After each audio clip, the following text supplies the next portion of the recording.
വാത്സല്യമായി സ്നേഹിക്കുന്ന ഞങ്ങളുടെ സ്വർഗ്ഗീയ പിതാവേ, ഇത്രയും സമയം അങ്ങയുടെ വചനത്തെ ഞങ്ങൾക്ക് ഉറക്കെ സങ്കീർത്തനങ്ങൾ വായിപ്പാനും ദൈവസന്നിധിയിൽ പ്രാർത്ഥിപ്പാനും ദൈവസന്നിധിയിൽ ഞങ്ങളെ തന്നെ വിട്ടുകൊടുത്ത് ആരാധിപ്പാനും ഒക്കെ ദൈവം ചെയ്യും. തുടർന്നുള്ള നിമിഷങ്ങളിൽ അങ്ങേ ഞങ്ങൾ ധ്യാനിക്കാൻ പോവുകയാണ്.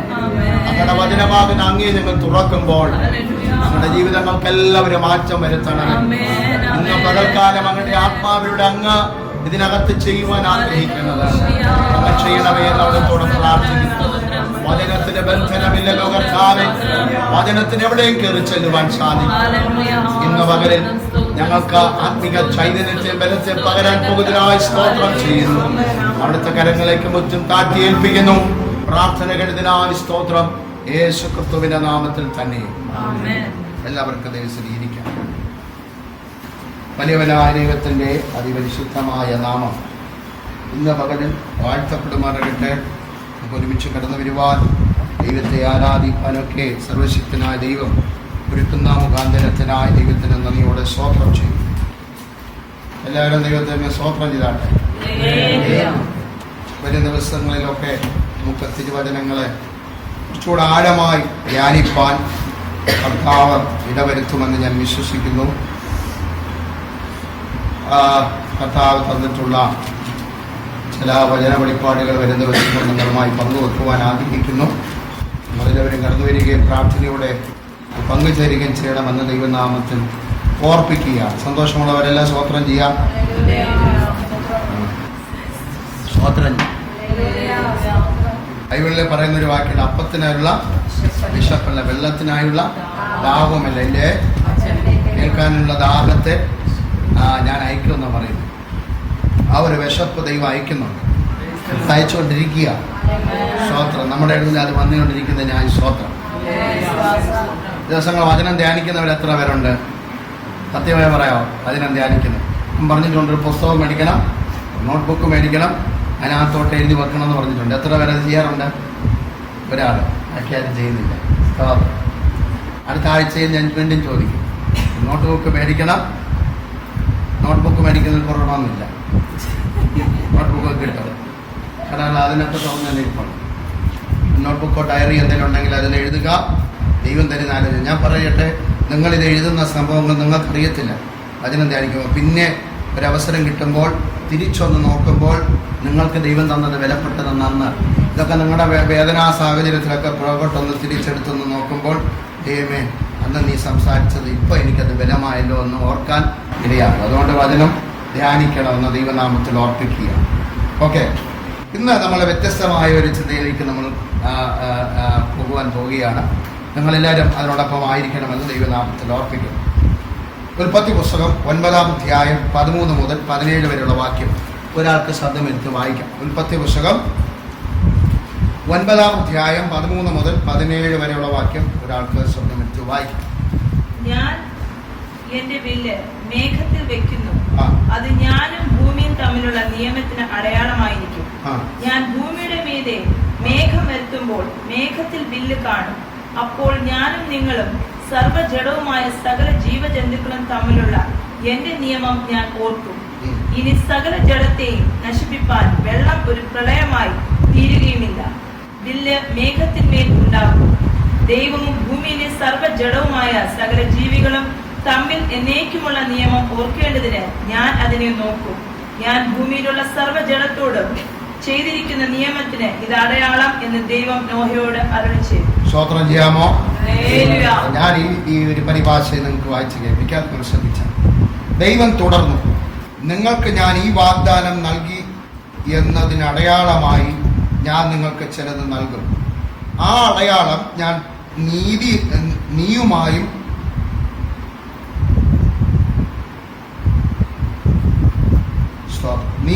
ഭൂമിയിലെ സകല ജീവജാലങ്ങളും ഉണ്ടാക്കിയ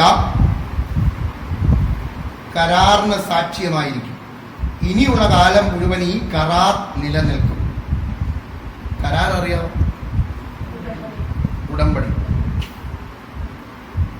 ഞാൻ തരുന്ന അടയാളം ഇതായിരിക്കും. കാർമേഘങ്ങൾക്കിടയിൽ ഞാനൊരു മഴവില്ലുണ്ടാക്കി. ആ മഴവില്ല് ഞാനും ഭൂമിയും തമ്മിലുള്ള കരാറിന്റെ അടയാളമായിരിക്കും. ഭൂമിക്ക് മുകളിൽ ഞാൻ കാർമേഘങ്ങളെ കൊണ്ടുവരുമ്പോൾ മേഘങ്ങൾക്കിടയിൽ നിങ്ങൾക്ക് മഴവില്ല് കാണാം. ആ മഴവില്ല് കാണുമ്പോൾ നിന്നോടും ഭൂമിയിലെ സകല ജീവജാലങ്ങളോടും ഞാൻ ഉണ്ടാക്കിയ കരാറിന് ഞാൻ ഓർമ്മിക്കും. ഒരു പ്രളയം ഒരിക്കലും ഭൂമിയിലെ മുഴുവൻ ജീവനെയും നശിപ്പിക്കയില്ല എന്നാണ് ആ കരാർ നൽകുന്ന ഉറപ്പ്. മേഘങ്ങളിൽ മഴവില്ല് കാണുമ്പോൾ ഞാൻ ഭൂമിയിലെ സകല ജീവജാലങ്ങൾക്കും എനിക്കുമിടയിലും ഉണ്ടാക്കിയ നിത്യമായ ഈ കരാറിനെ ഓർമ്മിക്കും. അതിനാൽ യഹോവ നോഹയോട് പറഞ്ഞു, ഞാൻ ഭൂമിയിലെ സകല ജീവജാലങ്ങളും ഉണ്ടാക്കിയ കരാറിന്റെ തെളിവാണ് ഈ മഴവില്ല്. ഈ വാക്യം വായിച്ചിട്ടുള്ളവർ മാത്രം ഒരു സ്തോത്രം പറയും. ഇല്ല, വാക്യം വായിച്ചിട്ടുണ്ട്. മഴവില്ല് കാണുന്നു. മഴവില്ലിനെ കണ്ടിട്ടുള്ളവർ എത്ര പേരുണ്ട്? മഴവില്ല് കണ്ടിട്ടില്ല. റെയിൻബോ കണ്ടിട്ടുണ്ടാവും. കണ്ടിട്ടില്ല? കണ്ടിട്ടുണ്ട്. സ്തോത്രം. മഴവില്ല കണ്ടിട്ടില്ലാത്തവരല്ല ഇവിടെ ഇരിക്കുന്ന. മഴവില്ല ഇവിടെ കണ്ടിട്ടുള്ളവരറിയാം. പഠിക്കാൻ പോലും ഇല്ലേ? സ്കൂളിൽ പഠിക്കാനില്ലേ മഴവില്ലിനെ കുറിച്ച്? ഉണ്ട്. ഈ മഴവില്ല് ഒരു പ്രത്യേകത ഉണ്ട്. ബൈബിളില് അങ്ങനെ ഒരു മഴവില്ല് മാത്രം എഴുതി വെച്ചിട്ട് പോകേണ്ട ആവശ്യമില്ല. ദൈവം എഴുതിയിരിക്കുന്ന ഓരോ പുസ്തകത്തിനകത്തും ആത്മീയ അർത്ഥങ്ങൾ മറന്നു കിടപ്പുണ്ട്. കഴിഞ്ഞ ദിവസങ്ങൾ ആത്മീയ അർത്ഥങ്ങൾ പറഞ്ഞു തന്നപ്പോൾ നിങ്ങൾക്കത് ഗ്രഹിച്ചു എന്നാണ് എൻ്റെ ചിന്ത. അത് നിങ്ങൾക്ക് അനുഗ്രഹമായിരുന്നോ? ആയിരുന്നു എന്ന് നിങ്ങളുടെ പറച്ചിൽ നിന്ന് മനസ്സിലായി. സ്തോത്രം. അപ്പോൾ ഇനിയും അത് പറയണമെന്നാണ് ഇവരുടെ ആഗ്രഹം. സ്തോത്രം. ആ പറയുമ്പോൾ തന്നെ ഒരു ആഗ്രഹത്തോടെ പറയണം. സ്തോത്രം പറഞ്ഞാട്ടെ. അപ്പൊ ഇവിടെ ഇന്ന് നമ്മൾ മഴവില്ലിനെ കുറിച്ചാണ് ചിന്തിക്കാൻ പോകുന്നത്. റെയിൻബോ. മഴവില്ലിനെ കാണാത്തവരാരുമില്ല. ഇതിനകത്ത് മഴവില്ലുണ്ടാക്കി. എന്താ ഈ മഴവില്ലിന്റെ പ്രത്യേകത? നോക്കണേ. നോഹയുടെ അടുക്കൽ പറഞ്ഞു പെട്ടകമുണ്ടാക്കി. വരും ദിവസം നമ്മൾ അതിനെ കുറിച്ചൊക്കെ ചിന്തിക്കും. പെട്ടകത്തിനകത്തോട്ട് കയറാൻ പറഞ്ഞു. പെട്ടകത്തിനകത്തോട്ട് കയറി ബാക്കിയുള്ള ഭാഗങ്ങൾ വിടുകയാണ്. കയറി എല്ലാം സ്തോത്രം കയറിയ ശേഷം ദൈവം ജനത്തെ നശിപ്പിച്ചു. പെട്ടകത്തിനകത്ത് എത്ര പേരുണ്ടായിരുന്നു? മൂന്ന് പേരോ? പെട്ടകത്തിനകത്ത് എത്ര പേരുണ്ടായിരുന്നു? 8 പേരുണ്ടായിരുന്നു. ആരൊക്കെ? നോഹ. ഭാര്യയുടെ പേരെന്തായിരുന്നു? ഭാര്യയുടെ പേര് എഴുതിയിട്ടില്ല. സ്തോത്രം. ഇനി അവർ തപ്പാണ് ബൈബിളിനകത്തുണ്ടോ നോഹയുടെ ഭാര്യയുടെ പേര്. സ്തോത്രം. നോഹയുടെ ഭാര്യ. മക്കൾ എത്ര പേരുണ്ട്? 3 പേര്. അപ്പം എത്രയായി? 5 പേരല്ലേ ഉള്ളൂ. പിന്നെ അങ്ങനെ 8ആയി. 3 പേർക്കുള്ള ഭാര്യമാർ. അപ്പൊ അതിനകത്ത് നിന്ന് തെളിവായത് എത്രയാണ്? കുഞ്ഞുങ്ങൾ അവർക്ക് ഇല്ലായിരുന്നു. സ്തോത്രം. വന്നില്ല. കുഞ്ഞുങ്ങളില്ല. നേരത്തെ കുഞ്ഞുങ്ങളുണ്ടായിരുന്നെങ്കിൽ പ്രശ്നമാകുമായിരുന്നു. അതുകൊണ്ട് ആ കുഞ്ഞുങ്ങളെ പിന്നീടാണ് കൊടുത്തത്. അതൊക്കെ അടുത്ത വരുന്ന ദിവസങ്ങൾ നമുക്ക് ചിന്തിക്കാം. അവ പെട്ടകത്തിനകത്ത് കയറി ഒരു പ്രളയത്തെ ദൈവം അയച്ചു.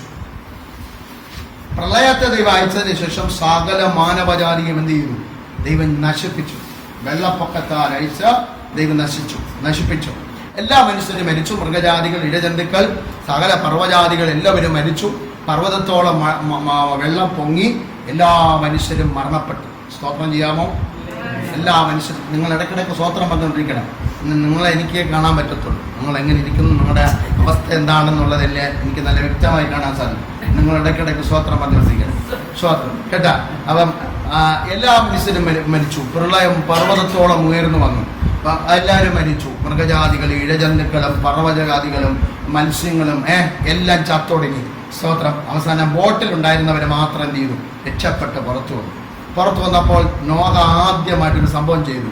ഒരു യാഗം ദൈവത്തിന് വേണ്ടി അർപ്പിച്ചു. ദൈവത്തിന് വേണ്ടി യാഗം അർപ്പിച്ചത് പുറത്തുനിന്ന് ആടിനെടുത്തെന്നല്ല, അകത്തുനിന്ന് തന്നെ ശുദ്ധിയുള്ള അവൻ മൃഗജാതിയെ അവൻ എടുത്തിട്ട് ദൈവത്തിന് വേണ്ടി യാഗം അർപ്പിച്ചു. യാഗത്തിൽ ദൈവം പ്രസാദിച്ചു. അതിലെഴുതിയിരിക്കുന്ന ദൈവം അതിൻ്റെ മണം ഇഷ്ടപ്പെട്ടെന്നാണ് പറഞ്ഞത്. അതുകൊണ്ട് ചിലരുണ്ടാക്കുന്ന ഭക്ഷണത്തിൻ്റെ മണം കേൾക്കുമ്പോൾ അറിയാം ഭക്ഷണം കൊള്ളാവോ ഇല്ലയോ എന്നുള്ളത്. അപ്പോൾ ദൈവത്തിന് എന്തോ ഇഷ്ടപ്പെട്ടു? മണം ഇഷ്ടപ്പെട്ടു. എന്നുവെച്ചാൽ ദൈവത്തിന് നിന്റെ മട്ടൺ ഇഷ്ടമുണ്ടെന്നല്ല, മീൻകറി ഇഷ്ടമുണ്ടെന്നല്ല പറഞ്ഞതിൻ്റെ അർത്ഥം ദൈവം അതിൽ യാഗത്തിൽ എന്ത് ചെയ്തു? പ്രസാദിച്ചു. ആത്മീയ അർത്ഥത്തിൽ പറഞ്ഞാൽ നീ അർപ്പിക്കുന്ന സ്തോത്രങ്ങൾ, സ്തുതികളിലെല്ലാം ദൈവത്തിന് സൗരഭ്യ വാസന ഉള്ളതായിരിക്കണം. സ്തോത്രം. അതിൽ ദൈവം പ്രസാദിച്ചു. പ്രസാദിച്ചപ്പോൾ ദൈവം പറഞ്ഞ വാക്കാണ് ഇപ്പോൾ നമ്മൾ വായിച്ചത്. ഞാൻ ഈ ജനത്തെ നശിപ്പിച്ചതിൽ എനിക്ക് ഭയങ്കര ദുഃഖം തോന്നുന്നുണ്ട്. അതുകൊണ്ട് ഞാനൊരു കാര്യം ചെയ്യാൻ പോവുകയാണ്. ഇനി ഇങ്ങനത്തെ ഒരു അനർത്ഥത്തെ ഞാൻ വരുത്തത്തില്ല. വരുത്തിയാലും ഞാനൊരു അടയാളം വെക്കാൻ പോവുകയാണ്. ആകാശത്തിനും ഭൂമിക്കും ഇടയിൽ ഒരു അടയാളം ഞാൻ വെക്കാൻ പോവുകയാണ്. സ്വർഗത്തിലും ഭൂമിക്കിടയിൽ ഞാനൊരു അടയാളം വെക്കാൻ പോവുകയാണ്. അടയാളത്തിന്റെ പേരാണ് മഴവില്ല്. ഇതിനെ ഞാൻ കാണുമ്പോഴെല്ലാം കാർമേഘം വരുമ്പോൾ ഈ അടയാളം വരും. എന്താ? മഴവില്ല് വരും. വരുമ്പോഴത്തേനും ഞാൻ എൻ്റെ നിയമത്തെ ഓർമ്മിക്കും. ഓർത്ത് കഴിയുമ്പോഴത്തേനും ഞാൻ ഈ ജനത്തെ നശിപ്പിക്കാൻ വന്നതിനെ ഞാൻ കരമെടുത്ത് പിന്മാറ്റം എന്ന് പറഞ്ഞ ദൈവം പറഞ്ഞൊരു ഭാഗത്തെ കുറിച്ചാണ് നമ്മൾ വായിച്ചത്. അപ്പൊ ദൈവം ഓർമ്മിക്കുന്ന ഒരു ദൈവമാണ്. സ്തോത്രം പറയാം.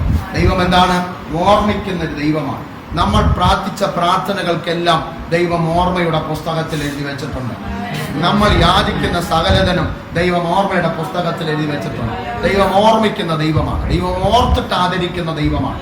അതിന്റെ തെളിവാണ് എസ്തേറിന്റെ പുസ്തകത്തിൽ അവൻ ദിനവൃത്താന്ത പുസ്തകം എടുത്തു വെച്ച് രാജാവ് വായിച്ചത് ഓർത്തിട്ടാണ്. മനസ്സിലാകുന്നുണ്ടോ?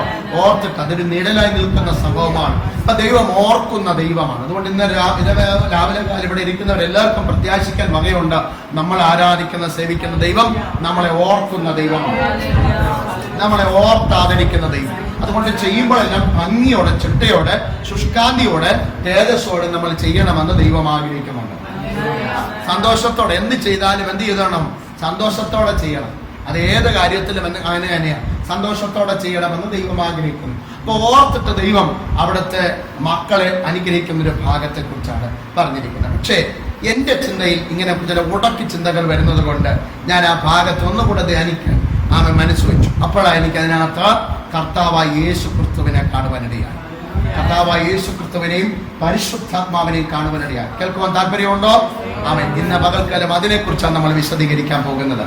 അവൻ മഴവിലിനെ പ്രത്യേകിച്ച് സ്കൂളിൽ പഠിക്കുമ്പോഴത്തേനെല്ലാം നമ്മളെ പെട്ടെന്ന് മഴവിലിനെ ഓർത്തു വെക്കാൻ, റെയിൻബോവിന് ഒരു പെട്ടെന്ന് ഓർത്തു വെക്കാൻ നമ്മൾ പഠിച്ചു വെച്ചിരിക്കുന്ന ഒരു ഭാഗമുണ്ട്. അറിയാം?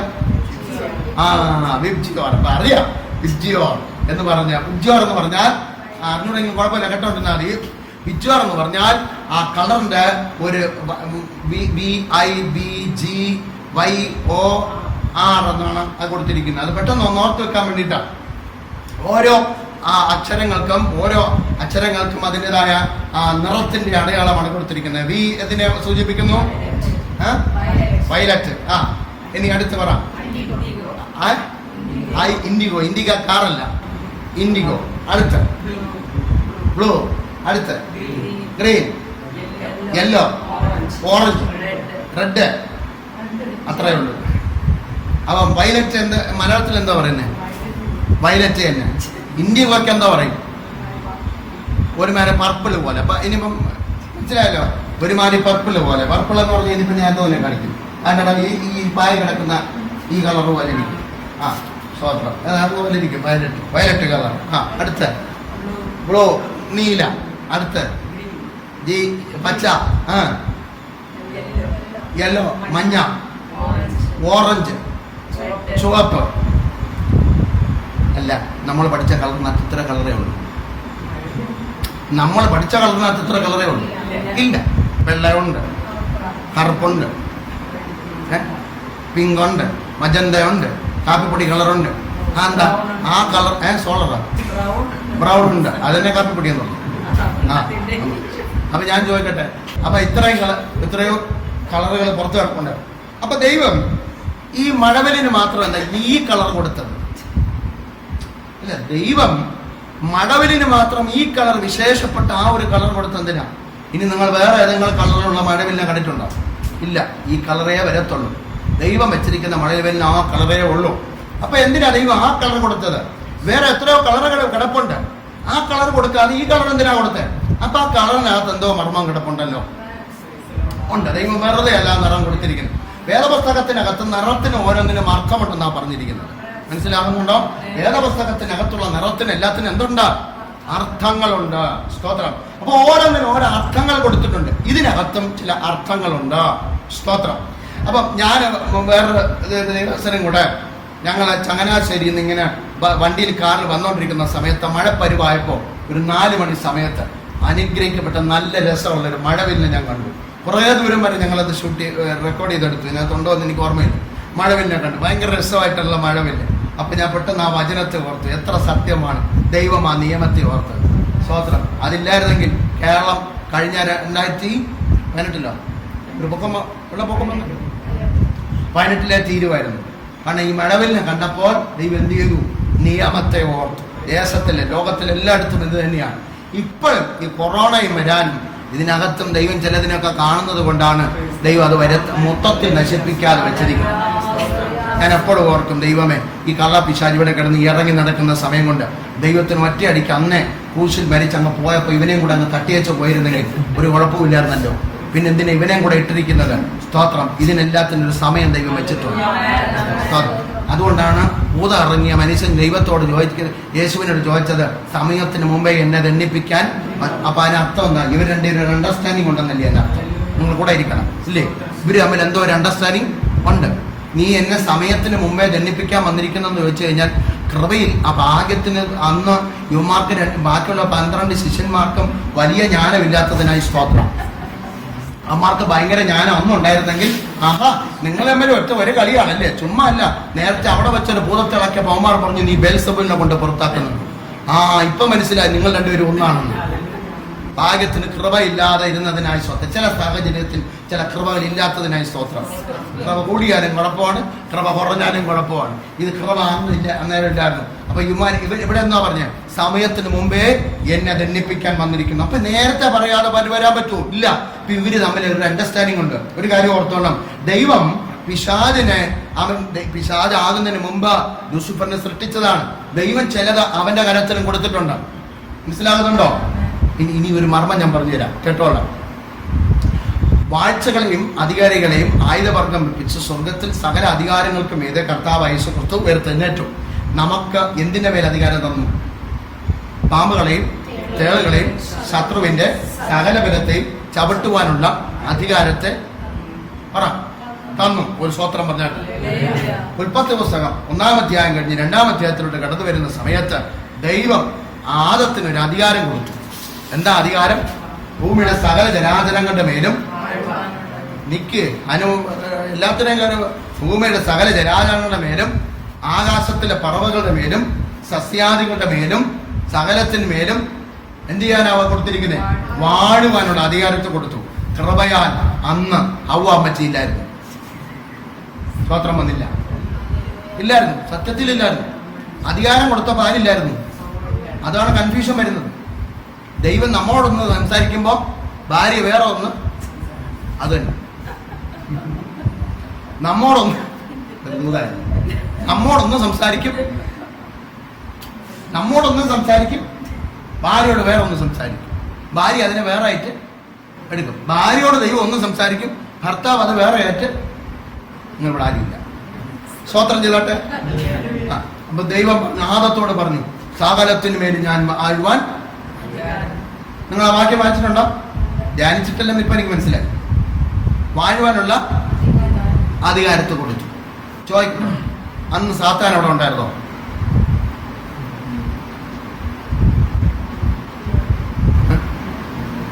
ഉണ്ടായിരുന്നു. ചില പറഞ്ഞു ഉണ്ടായിരുന്നു, ഇല്ലായിരുന്നു. തോട്ടത്തിനകത്തുണ്ടായിരുന്നു? ഉണ്ടായിരുന്നോ? അവൻ ഉണ്ടായിരുന്നോ? ഇല്ല. ശ്രദ്ധിച്ചോ? അവിടെ ഏതെങ്കിലും ഒരു മനുഷ്യനുണ്ടായിരുന്നോ? നമ്മളിപ്പോ ചില ഒരു മനുഷ്യശക്തി, ഒരു മനുഷ്യന്റെ പോര് അവൻ എന്നെ ആക്രമിച്ചുകൊണ്ടിരിക്കുകയാണ്. അപ്പൊ നമ്മൾ അധികാരം തന്നിരിക്കുന്ന ദൈവമക്കൾ എന്ത് ചെയ്യും?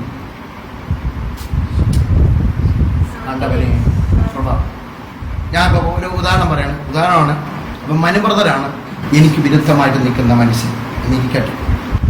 അപ്പൊ എന്റെ പ്രാർത്ഥന എന്തായിരിക്കും? മടിക്കണ്ട, നിങ്ങൾ പ്രാർത്ഥിക്കുന്ന പ്രാർത്ഥന തന്നെ പറഞ്ഞാൽ മതി. അതന്നെ മനുബ്രദൻ ഇടപെടണേ. ബ്രദറൊക്കെ പിന്നീട് ബ്രദറൊന്നും വിളിക്കത്തില്ല. മനുഷ്യ പോര് വന്നോണ്ടിരിക്കുന്നവരെ ബ്രദർ എന്തായിരിക്കും വിളിക്കുന്നത്? അവൻ എന്നല്ലേ സംബോധന ചെയ്ത് വിളിക്കട്ടെ. നമ്മൾ ഉച്ചരിക്കുന്ന എന്തോ അബദ്ധമായ ഒരു പദമാണ് യേശുവിനെ അവൻ എന്നൊക്കെ വിളിക്കുന്നത് അറിയാം. നമ്മൾ പോലും റസൽ ബ്രദർ വിളിക്കുന്നു, മൻ ബ്രദർ വിളിക്കുന്നു, സുല ബ്രദർ വിളിക്കുന്നു. ഞാൻ പറയുമോ എടാ നീ എന്നൊക്കെ പറഞ്ഞ് സംബോധന ചെയ്യൂ? അങ്ങനത്തെ തന്നെ ഒരു പാസ് എന്നാൽ അവൻ എന്ന് പറഞ്ഞു.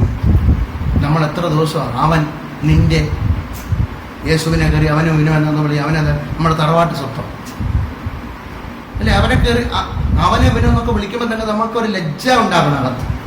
പിന്നെ അവനെ കയറി ഞാൻ ദൈവത്തെ കയറി ഞാൻ അവനെന്നൊക്കെ വിളിക്കുമ്പോൾ അതുകൊണ്ടാണ് ചില ബൈബിളിനകത്തൊക്കെ ബഹുമാനാർത്ഥം അല്ലേ? KJV ബഹുമാനാർത്ഥം ദൈൻ എന്നൊക്കെ കൊടുത്തിരിക്കുന്നു. മലയാളത്തിൽ ഏത് കിട്ടി എഴുതിയെന്ന് അറിയത്തില്ല. അവൻ എഴുതിയപ്പോൾ അവൻ എന്നെഴുതി, നീ എന്നെഴുതി, നിന്റെ എന്നെഴുതി. തമിഴ് കുറച്ചുകൂടെ അവർകൾ നീങ്കൾ ഇല്ല. ബഹുമാനാർത്ഥം കൊടുത്തു, അബഹുമാനം കൊടുത്തു. മലയാളക്കാർക്ക് ബഹുമാനം ഇല്ല. ഇതിനകത്തൊക്കെ ബഹുമാനം കൊടുത്ത ദൈവത്തിനെ സംബോധന ചെയ്തിരിക്കുന്നത്. നമ്മളൊക്കെ മലയാളത്തിൽ നമ്മളിത് വായിച്ച് ശീലിച്ചത് കൊണ്ട് നമുക്കത് മാറ്റാൻ ബുദ്ധിമുട്ടായിരിക്കും. പക്ഷെ കഴിവത് മാറ്റാൻ ശ്രമിക്കുക എന്ന് ഞാൻ നിങ്ങളെ ഓർപ്പിക്കുക. ദൈവത്തെ വിളിക്കുമ്പോൾ അവനെന്ന് കഴിവതും എന്ത് ചെയ്യരുത്, ഉപയോഗിക്കാതിരിക്കുക. അവനെന്ന് നീ എന്നും കയറി വിളിക്കരുത്. അതാവ അങ്ങയുടെ ചില പാട്ടുകളിലും ഉണ്ടല്ലോ, നിന്റെ ഇതൊക്കെ ഉണ്ടല്ലോ, നിന്റെ എന്നൊക്കെ പറഞ്ഞ പാട്ട്. അതൊക്കെ എഴുതുമ്പോഴത്തേക്കും ഞാൻ ചിലതൊക്കെ തിരുത്തിയിട്ട് അതിൽ അങ്ങയുടെ അല്ലെ, ഒന്നുമില്ലായ്മയിൽ നിന്നെ നിന്നയുടെ അങ്ങയുടെ ചായയിൽ എന്നൊക്കെ പറഞ്ഞ് പാടിയാലും തെറ്റില്ല. നിന്റെ എന്നൊക്കെ പറയുമ്പോഴത്തേക്കും ദൈവത്തെ നീ എന്ന് കയറി വിളിക്കുന്ന പോലെ പോട്ടെ കഴിഞ്ഞ തീരത്തിന്. അതുകൊണ്ട് ആ ഭാഗം പിടിക്കുക. അപ്പോ ദൈവം ഇതിനകത്ത് കൊടുത്തിരിക്കുന്ന ഓരോന്നിനും എന്തുണ്ട്? ആത്മീക അർത്ഥമുണ്ട്. അപ്പൊ അതിലേക്ക് നമ്മൾ പ്രവേശിക്കാൻ ദൈവാത്മാവിൽ ശരണപ്പെടുകയാണ്. ആവശ്യത്രം ദൈവം കൊടുത്ത മഴവിൽ അതിനകത്ത് ഈ കളേഴ്സ് എന്തിനാ ദൈവം കൊടുത്തത്? നിറം എന്തിനാ കൊടുത്തത്? ദൈവസന്നിധിയിൽ നിറത്തിനൊരു പ്രത്യേകതയുണ്ട്. നമ്മളെല്ലാവരും സ്വർഗത്തിൽ ചെല്ലുമ്പോൾ നമുക്കൊരു വേഷധാരണമുണ്ട്. ഏതാ വേഷം എന്നറിയോ? തേജസ്സിന്റെ വേഷം. തേജസ്സിന്റെ വേഷത്തിന്റെ നിറം എന്തുവെന്നറിയോ? വെള്ള. ആ പറയാ മടി. വെള്ള ധരിച്ച വിശുദ്ധന്മാർ അവിടെ കയറി വരും. അതുകൊണ്ട് ആരും സജീവനെ സമീപിക്കണ്ട. ആ വെള്ളം അല്ല ഉദ്ദേശിച്ചത്. യേശു ക്രിസ്തുവിനെ രൂപാന്തരം അലയിൽ വെച്ച് കണ്ടപ്പോൾ തൂവെള്ള പോലെയായി എന്ന് പറഞ്ഞിരിക്കുന്നത്. ഭൂമിയിൽ ഒരു അലക്കുകാരനും അലക്കുവാൻ കഴിയാത്ത അത്ര വെളുപ്പുള്ള ഒരു വസ്ത്രം അവന് ലഭിച്ചു. സ്തോത്രം. ആ തേജസ്സിന്റെ വസ്ത്രമാണ് നമുക്ക് ലഭിക്കാൻ പോകുന്ന തേജസ്സിന്റെ വസ്ത്രമാണ്. ഈ വാക്ക് പോയാൽ ചിലപ്പം കിട്ടത്തില്ലായിരിക്കും. പക്ഷെ കുറച്ചുകൂടെ ഒന്ന് വിശുദ്ധി ആയിക്കഴിഞ്ഞാൽ ചിലപ്പോൾ അത് കിട്ടാൻ സാധ്യതയുണ്ട്. വിശുദ്ധിയുള്ള വസ്ത്രം അതും ധരിച്ചാൽ നമുക്ക് അവിടെ പോകുന്നത്. സ്തോത്രം. ജയിലിൽ ആരും പോയിട്ടില്ല, കൃപയാൽ പോകരുത്. ജയിലിൽ പോയിട്ട് അല്ലെ, ജയിലിൽ പോയതിനു ശേഷം നമ്മൾ അവിടെ നിന്ന് കുറ്റവാളിയായി അവിടെ നിന്ന് ഒരു 10 വർഷത്തെ തടവിന് നമ്മൾ നിയമിക്കപ്പെടുകയാണെങ്കിൽ നമ്മൾ ഇട്ടുകൊണ്ട് പോകുന്ന ഷർട്ടും പാൻറ്റും അവർ തരത്തില്ല. അവർ കൊടുക്കുന്ന വസ്ത്രവും ജയിലുകാരന്മാർക്കും വിവരമുണ്ട്. കൊടുക്കുന്ന കാപ്പി കുടിയും കൊടുക്കത്തില്ല, വെള്ള കൊടുക്കും. പിന്നെ ഒരു വര കൊടുക്കും, അതിൽ നമ്പറും കൊടുക്കും എന്നുള്ളതേ ഉള്ളൂ. ഇതുവരെ ചിലപ്പോൾ അവിടെ ജസ്റ്റ് നമ്പർ തരുമായിരിക്കും. അവിടെ തിരിച്ചറിയില്ലല്ലോ അവിടുത്തെ കാര്യമാണ്. സ്തോത്രം. അപ്പൊ നമുക്കും എന്താ തരുന്നേ? വെള്ള വസ്ത്രം. സ്തോത്രം. അപ്പൊ ഇവിടെ നിറത്തിനൊരു പ്രത്യേകത ഉണ്ട് കണ്ട ദൈവത്തിന്റെ ആത്മാവിൽ ദൈവജനം ഇങ്ങനെ എഴുതി വെച്ചിരിക്കുന്ന ഒന്നാമത്തെ അവൻ നിറം ഒന്നുറക്കെ പറഞ്ഞാട്ടെ, വയലറ്റ്. ഈ വയലറ്റിന് വേദപുസ്തകത്തിന് ഒരു ആത്മീക അർത്ഥം കൊടുത്തിട്ടുണ്ട്. ആത്മീക അർത്ഥം എന്താണെന്ന് ചോദിച്ചു കഴിഞ്ഞാൽ ആത്മീക വർധനവ് എന്നാണ് ആ നിറത്തിന്റെ ഒരു ആത്മീക അർത്ഥം വരുന്നത്. ആത്മീക വർധനവ്, എലിമെന്റ് ഓഫ് സ്പിരിച്വൽ ഗ്രോത്ത്, ആത്മീക ഉണർവ് എന്നൊക്കെ പറയും. ഒരു സ്വത്രം പറഞ്ഞാല്. അപ്പൊ ദൈവ മക്കളെ കുറിച്ച് ഇതിനകത്തും വേറൊരു പ്രത്യേകത ഉണ്ട്. ഈ വയലറ്റ് കളറിനകത്ത് ഡാർക്ക് ടോൺ ഉണ്ട്, അതായത് ഇരുണ്ടളഞ്ഞ ടോണുണ്ട്, ഭയങ്കര ഇരുണ്ടടഞ്ഞ ഒരു ടോണുണ്ട്. വേറൊരു പ്രത്യേകത ഉണ്ട്, ഇളം ലൈറ്റ് ആയിട്ടുള്ള ടോണുണ്ട്. ഇരുണ്ടടഞ്ഞെന്ന് വെച്ചാൽ ആത്മീക ജീവിതത്തിൽ ഇരുണ്ടടഞ്ഞ ജീവിതം. സ്വത്രം. എന്നാൽ ഇളം വെളുപ്പുള്ള ഇച്ചിരി കൂടെ നിറവുള്ളതെന്ന് പറഞ്ഞു കഴിഞ്ഞാൽ ആത്മീകത്തിൽ കുറച്ചുകൂടെ പക്വത ഉള്ളത്. മനസ്സിലാകുന്നവർക്ക് സ്വത്രം. എന്തെന്ന് ചോദിച്ചു കഴിഞ്ഞാൽ അവൻ ഇതിനകത്ത് പറയുന്നത്, കർത്താവിൽ നിങ്ങൾ ആത്മിക വർധനമുള്ളവരായിരിക്കണം. യൂദായുടെ ലേഖനം 20-ാം അധ്യായം. സിസ്റ്റർ ബൈബിൾ മടക്കി വെച്ചേക്കാണോ? ഇത് 20-ാം അധ്യായമില്ല, യൂദായുടെ ലേഖനം ഒന്നേ ഉള്ളൂ. 20-ാമത്തെ വാക്യം ഒന്ന് വായിച്ചേട്ടെ. നിങ്ങളോ പ്രിയമുള്ളവരെ, നിങ്ങളുടെ അതിവിശുദ്ധ വിശ്വാസത്തെ ആധാരമാക്കി നിങ്ങൾക്ക് തന്നെ ആത്മീക വർധന വരുത്തിയും. ഒരു സ്വത്രം പറഞ്ഞാട്ടെ. എന്തോ ഒന്നുകൂടെ വായിച്ച. നിങ്ങളോ പ്രിയമുള്ളവരെ, നിങ്ങളുടെ അതിവിശുദ്ധ വിശ്വാസത്തെ ആധാരമാക്കി നിങ്ങൾക്ക് തന്നെ ആത്മീക വർധന വരുത്തിയും പരിശുദ്ധാത്മാവിൽ പ്രാർത്ഥിച്ചും. ദൈവശക്തി വേണമെന്നുള്ളവർ എത്ര പേര് ഇതിനകത്തിരിപ്പുണ്ട്? ദൈവശക്തി 1 2 3 4 5 6 7 ഇനിയിപ്പോൾ എല്ലാവരും പൊക്കും. ദൈവശക്തി എന്ന് പറഞ്ഞാൽ നിങ്ങൾ എന്താ ഉദ്ദേശിക്കുന്നത്? ഞാൻ കഴിഞ്ഞ ദിവസം ടെറസിൻ്റെ മുകളിൽ കയറിയപ്പോഴത്തേക്കും അവിടെ ഒരു ലൈൻ കമ്പി ഇരിപ്പുണ്ട്. അപ്പം ഞാൻ ഈ ലൈൻ കമ്പി എങ്ങനെയാണ് വീട്ടിലോട്ട് എടുക്കുന്നതെന്ന് നോക്കാൻ വേണ്ടിയിട്ട് അവിടെ നിന്ന് കയറിയത്. അപ്പോൾ പഞ്ചാബിലാണെങ്കിൽ അവിടെ ഞാൻ ആദ്യം പോയ സമയങ്ങളിലൊന്നും അവിടെ കറണ്ട് ഇല്ല. അപ്പം ഞാൻ നോക്കിയപ്പോഴത്തേക്ക് ഈ മനുഷ്യൻ രാവിലെ ഒന്നും കറണ്ടില്ല, തണുപ്പുള്ളത് കൊണ്ട് കറണ്ടിൻ്റെ ആവശ്യം അവിടെ വരുന്നില്ല. പക്ഷെ വൈകുന്നേരം ആയപ്പോഴത്തേക്ക് ഒരു 5 മണിയായപ്പോൾ ഞാൻ നോക്കിയപ്പോൾ ഇങ്ങേര് പുറത്തിറങ്ങിയിട്ട് ടെറസിൻ്റെ മുകളിൽ കയറി അവിടെ ഒരു വയർ കിടപ്പുണ്ട്. ആ വയർ ഇവിടെ വീട്ടിനകത്ത് മൊത്തം സ്വിച്ചും ഉണ്ട്, ബൾബും ഉണ്ട്, എല്ലാം ഉണ്ട്, പക്ഷെ കറണ്ടില്ല. എന്നിട്ട് ഞാൻ നോക്കിയപ്പോഴത്തേക്കും ഈ മനുഷ്യൻ അവിടെ നിന്ന് ഒരു വയർ, നല്ല നീളമുള്ള കട്ടിയുള്ള വയറെടുത്തിട്ട് ലൈൻ കമ്പി അവിടെ നിന്ന് പോകുന്നുണ്ട്. ആ ലൈൻ കമ്പിയിൽ കൊണ്ടുപോയി ഒന്ന് ചെരി വെച്ചപ്പോഴത്തേക്ക് ഇവിടെ കറണ്ട് വന്നു. ഞാൻ പറഞ്ഞു, ഈ മനുഷ്യൻ ചത്തുപോലും ലൈൻ കമ്പിയിൽ നേരിട്ട് കൊടുത്താൽ പാസ്റ്റ് ഞങ്ങൾ ശീലിച്ചു പോയി. അതുകൊണ്ട് ഇപ്പം കൊച്ചുപിള്ളേർ വരെ അവിടെ ലൈൻ കമ്പനി കൊടുക്കുക. ഞാൻ നോക്കിയപ്പോഴത്തേനും അവിടെ ലൈൻ കമ്പനി സാധാ ഒരു വയർ ഇല്ലേ, അതെന്നെ കുറച്ചുകൂടെ അറിയാം, വയർ കൊടുത്തിട്ട് അതിനെ ചുറ്റി വെച്ചേക്കും. അപ്പോൾ പോകുന്ന ലൈൻ കമ്പിയിൽ കറണ്ട് എന്ത് ചെയ്യുന്നു? വലിച്ചെടുക്കുന്നു. സ്തോത്രം. അപ്പം ദൈവശക്തി നമ്മളിലാണോ ഇരിക്കുന്നത്? എവിടെ നിന്നാണ് ഇരിക്കുന്നത്? ദൈവശക്തി എവിടെ ഇരിക്കുന്നത്? ലൈൻ കമ്പി. കമ്പി ഏതാ? ദൈവാത്മാവിലിരിക്കുന്നു. ഒരു സ്തോത്രം പറഞ്ഞാൽ കമ്പിയിൽ നിന്ന് എന്ത് ചെയ്യുന്നു? നമ്മളൊന്ന് കണക്ട് ചെയ്താൽ പിന്നെ ഇടക്കിടയ്ക്ക് കറണ്ട് പോകുമല്ലോ, പോകത്തില്ല, ഇടക്കിടയ്ക്ക് കറണ്ട് പോകും. ചിലർക്ക് അങ്ങനെ കറണ്ട് പോയാലും പ്രശ്നമാണ്. ചിലപ്പോൾ അത് പവർ കട്ടായിരിക്കും, ചിലപ്പം വേറെ എന്തെങ്കിലും പ്രശ്നമായിരിക്കും. അങ്ങനെയാണെങ്കിൽ പവർ കട്ടല്ല, വേറെ അത് കമ്പിയുമായിട്ടുള്ള ബന്ധമാണ്. ആത്മീയാർത്ഥം മനസ്സിലാകുന്നവർക്ക് അത് സ്വത്രം. അപ്പൊ കമ്പി ഒന്ന് നേരെ ആക്കണം, അല്ലെങ്കിൽ വേറെ എന്തെങ്കിലും റൂട്ട് പോയി കിടക്കുകയായിരിക്കും. ഒരു സ്വത്രം പറഞ്ഞാട്ടെ. അപ്പൊ അങ്ങനെയാ കറണ്ട് എടുക്കുന്നത്. ഇവിടെ ദൈവശക്തി എങ്ങനെയാ വർദ്ധിക്കുന്നത്? ദൈവശക്തി എങ്ങനെയാ വെളിപ്പെട്ട് പുറത്തു വരുന്നത്? സിമ്പിൾ ആയിട്ടൊരു കാര്യം. ഒരു വചനത്തിനകത്ത് ഇങ്ങനെ എഴുതി വെച്ചിരിക്കുന്നു, ആമിസ്വത്രം. ദൈവശക്തി നിങ്ങളുടെ വിശ്വാസം വഴി നിങ്ങളെ കാത്തുരക്ഷിക്കും. ദൈവശക്തി നിങ്ങളുടെ വിശ്വാസം വഴി നിങ്ങളെ കാത്തുരക്ഷിക്കും. ഒന്നുകൂടെ പറയാം, ദൈവശക്തി നിങ്ങളുടെ വിശ്വാസം വഴി നിങ്ങളെ കാത്തുരക്ഷിക്കും. അതായത് ദൈവശക്തി വ്യാപരിക്കുന്നത് വിശ്വാസത്തിലൂടെയാണ് വ്യാപരിക്കുന്നത്. മനസ്സിലാകുന്നവർക്കായി സ്തോത്രം. ദൈവശക്തി ഉണ്ട്. ഒരിടത്ത് കർത്താവായ യേശുക്രിസ്തു പറഞ്ഞപ്പോൾ ഇങ്ങനെ പറഞ്ഞിരിക്കുന്നത്, ഒരു ദേശത്ത് ചെന്നു, കർത്താവ് ഒരു ഭവനത്തിനകത്ത് ചെന്നപ്പോൾ സ്തോത്രം, അവിടെ ആൾക്കാർ കൊണ്ട് തിങ്ങി നിറഞ്ഞിരിക്കുന്നു. മേൽപ്പുര പൊളിച്ചു ഒരു പക്ഷപാതക്കാരനെ ഇറക്കിയ ഒരു ഭാഗത്തെ കുറിച്ച് നിങ്ങൾ വായിച്ചിട്ടുണ്ടാകും. അതിനകത്ത് എഴുതിയിരിക്കുന്നത് രോഗികളെ സൗഖ്യമാക്കാനുള്ള ശക്തി അവിടെ പ്രസന്റ് ആയിരുന്നു, അവിടെ ഉണ്ടായിരുന്നു. എന്റെ ചോദ്യം, എവിടെ ഉണ്ടായിരുന്നു? ആ സാന്നിധ്യത്തിൽ, ആ മുറിക്കകത്തുണ്ടായിരുന്നു. ചില ഭവനത്തിനകത്ത്, ചില വ്യക്തികളുടെ ജീവിതത്തിനകത്ത്, ചില ഭവനത്തിനകത്ത്, ചില മുറികൾക്കകത്ത് കയറിയാൽ ഒരു ദൈവസാന്നിധ്യം അവിടെ വ്യാപരിക്കത്തില്ല. അനുഭവിച്ചിട്ടുള്ളവർക്കായി മനസ്സിലാകുന്നവർക്കായി സ്തോത്രം ചെയ്യുന്നു. ചില മുറികൾ പ്രത്യേകതയുള്ള മുറികളാണ്, അതിനകത്ത് ദൈവസാന്നിധ്യം ഇറങ്ങത്തില്ല. പക്ഷെ ചില മുറിക്കകത്ത് കയറി ഇരുന്ന് കഴിഞ്ഞാൽ അസാധാരണമായ ദൈവസാന്നിധ്യം ഇറങ്ങും.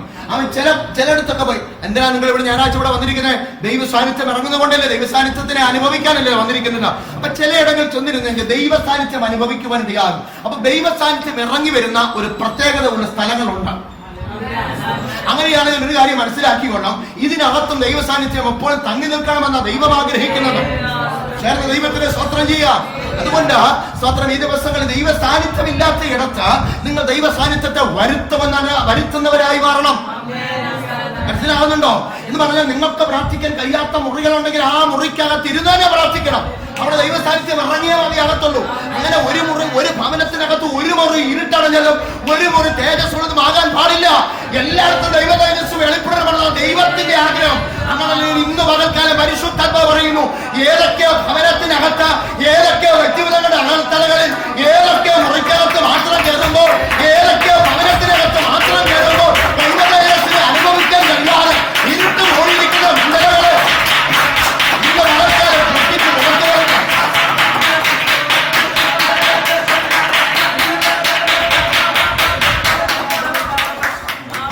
സ്തോത്രം, സ്തോത്രം, സ്തോത്രം. അപ്പോൾ നമ്മൾ പറയുന്നത് നമ്മളെ കൊണ്ട് കഴിയുന്നില്ല. ഇവിടെ പറഞ്ഞു നിങ്ങളുടെ വിശ്വാസം വഴി ദൈവശക്തി വ്യാപരിക്കാനിടയാണ്. അതുകൊണ്ട് കർത്താവ് പറഞ്ഞ കടുകുമണിയോടെ വിശ്വാസമുണ്ടെങ്കിൽ ഈ കാറ്റത്തിയോടെ വേറോടെ പറഞ്ഞ് കടൽ നട്ടുപോകാന്ന് പറഞ്ഞാൽ അത് നിങ്ങളെ കേൾക്കുമെന്നാ പറഞ്ഞിരിക്കുന്നത്. സ്തോത്രം. പൗത്രോസ് മുങ്ങാൻ നേരത്ത് കർത്താവ് ചോദിച്ചു വേണം നിന്റെ വിശ്വാസം എന്ത് ചെയ്താ ചോദിച്ചത്. ഇത് നിനക്ക് കടുകുമണിയുള്ള വിശ്വാസം ഉണ്ടെങ്കിൽ മതി. അത് കർത്താവിനോട് ഉറപ്പുണ്ടായിരിക്കണം. ഉറപ്പോടെ നീ പറഞ്ഞാൽ അവൻ വിശ്വാസം ഉണ്ടാകുമ്പോഴാണ് എന്തുണ്ടാകുന്നേ? ദൈവശക്തി വ്യാപരിക്കപ്പെടുന്നേ. ഈ മർമ്മം നിങ്ങൾ മറന്നു പോകരുത്. നിങ്ങൾക്ക് വിശ്വാസം വർദ്ധിക്കുമ്പോൾ നിങ്ങളുടെ അകത്തെന്ന് വരുന്നു? ദൈവശക്തി പുറത്തു വരുന്നു. സ്തോത്രം. അത് പുറപ്പെടുന്ന ചാനലാ കരം, അത് പുറപ്പെടുന്ന ചാനലാ നാവ്, അത് പുറപ്പെടുന്ന ചാനലാ കണ്ണ്. സ്തോത്രം. യേശു ക്രിസ്തു നോക്കുമ്പോ തന്നെ ഭൂതമിളകുവാനിടയായി. യേശു ക്രിസ്തു കരം കെട്ടപ്പോൾ ഭൂതമിളകുവാനിടയായി. യേശു ക്രിസ്തു നാവ് കൊണ്ട് പറഞ്ഞപ്പോൾ അങ്ങ് ദൂരത്തുള്ളവന്റെ കരത്തിൽ സൗഖ്യമിറങ്ങുവാനിടയായി. സ്തോത്രം. പഞ്ച ഇന്ദ്രിയങ്ങളിലൂടെ വ്യാപരിക്കുന്ന ദൈവശക്തി വിശ്വാസമൂലമായി. അതുകൊണ്ട് ശതാധിപൻ വന്നിട്ട് പറഞ്ഞു നീ വരണ്ട കേട്ടോ. അവൻ സ്വത്രം ഞാനും അധികാരത്തിൽ കീഴിലുള്ള മനുഷ്യരാണ്. നീ ഒരു വാക്ക് ഇവിടെ നിന്ന് പറഞ്ഞാൽ മതി. എനിക്ക് വിശ്വാസമുണ്ട്. അതിന് അർത്ഥമുണ്ട് കർത്താവ് എനിക്ക് നിന്നെ വിശ്വാസമുണ്ട്. അതുകൊണ്ട് ശിഷ്യന്മാരെ തിരിഞ്ഞു നോക്കി യേശു ക്രിസ്തു പറഞ്ഞു കണ്ടോടാ, കണ്ടു പഠിക്കട്ട. നിങ്ങളൊക്കെ എന്റെ കൂടെ നടന്നിട്ട് നിങ്ങൾക്ക് എന്നെ ഉറപ്പില്ല. ഇന്നലെ വന്ന ഒരുത്തന് എന്നെ ഉറപ്പാ. അധികാരത്തെ കുറിച്ച് നല്ലവണ്ണം അറിയാമേലാത്ത ഒരുത്തൻ യേശുവിൽ ആശ്രയിച്ചപ്പോൾ അത്ഭുതം അവിടെ നടന്നെങ്കിൽ ഇന്ന് പകൽക്കാലം ഞാൻ വിളിച്ചു പറയട്ടെ, ആ സ്വത്രം അധികാരം പ്രാപിച്ച അധികാരത്തിൽ കീഴിലിരിക്കുന്ന ദൈവകാര്യത്തെ അനുഭവിക്കുന്ന ദൈവമക്കൾക്ക് എത്രയധികം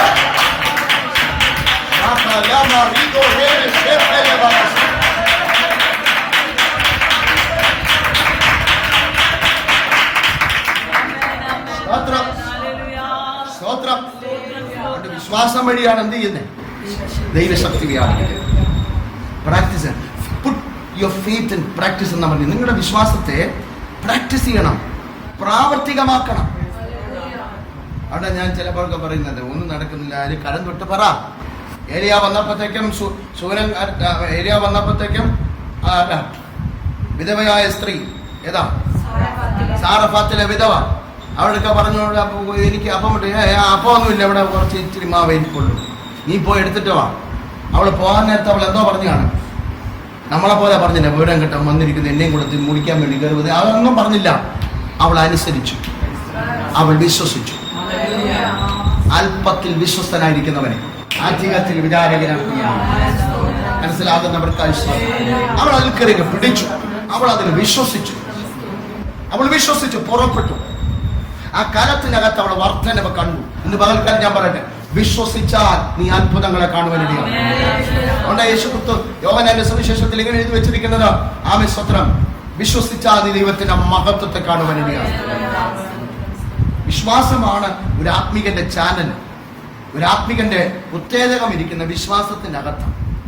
ആത്മിക വർധനവ് വരണമെങ്കിൽ നിങ്ങൾക്ക് ആദ്യം ഉണ്ടാകേണ്ടത് വിശ്വാസമാണ്. മനസ്സിലാകുന്നുണ്ടോ? വിശ്വാസത്തിന് ഏറ്റക്കുറച്ചിലുകൾ ഉണ്ടാകാം. ഇന്ന് ഈ ഞായറാഴ്ച, അടുത്ത ഞായറാഴ്ച, അതിന്റെ അടുത്ത ഞായറാഴ്ച, പിറ്റേ ഞായറാഴ്ച, ഇപ്പൊ ഇടയ്ക്ക് ചൊവ്വാഴ്ച ഇല്ല. ചൊവ്വാഴ്ച കൊണ്ട് തന്നെ ഒരു പടി വെറുതെ. വിശ്വാസത്തിന് ഏറ്റക്കുറച്ചിലുകൾ വരാം. പക്ഷെ കർത്താവ് പറയുന്ന വിശ്വാസത്തെ നിങ്ങളുടെ യൂദായുടെ ലേഖനം വായിച്ച്,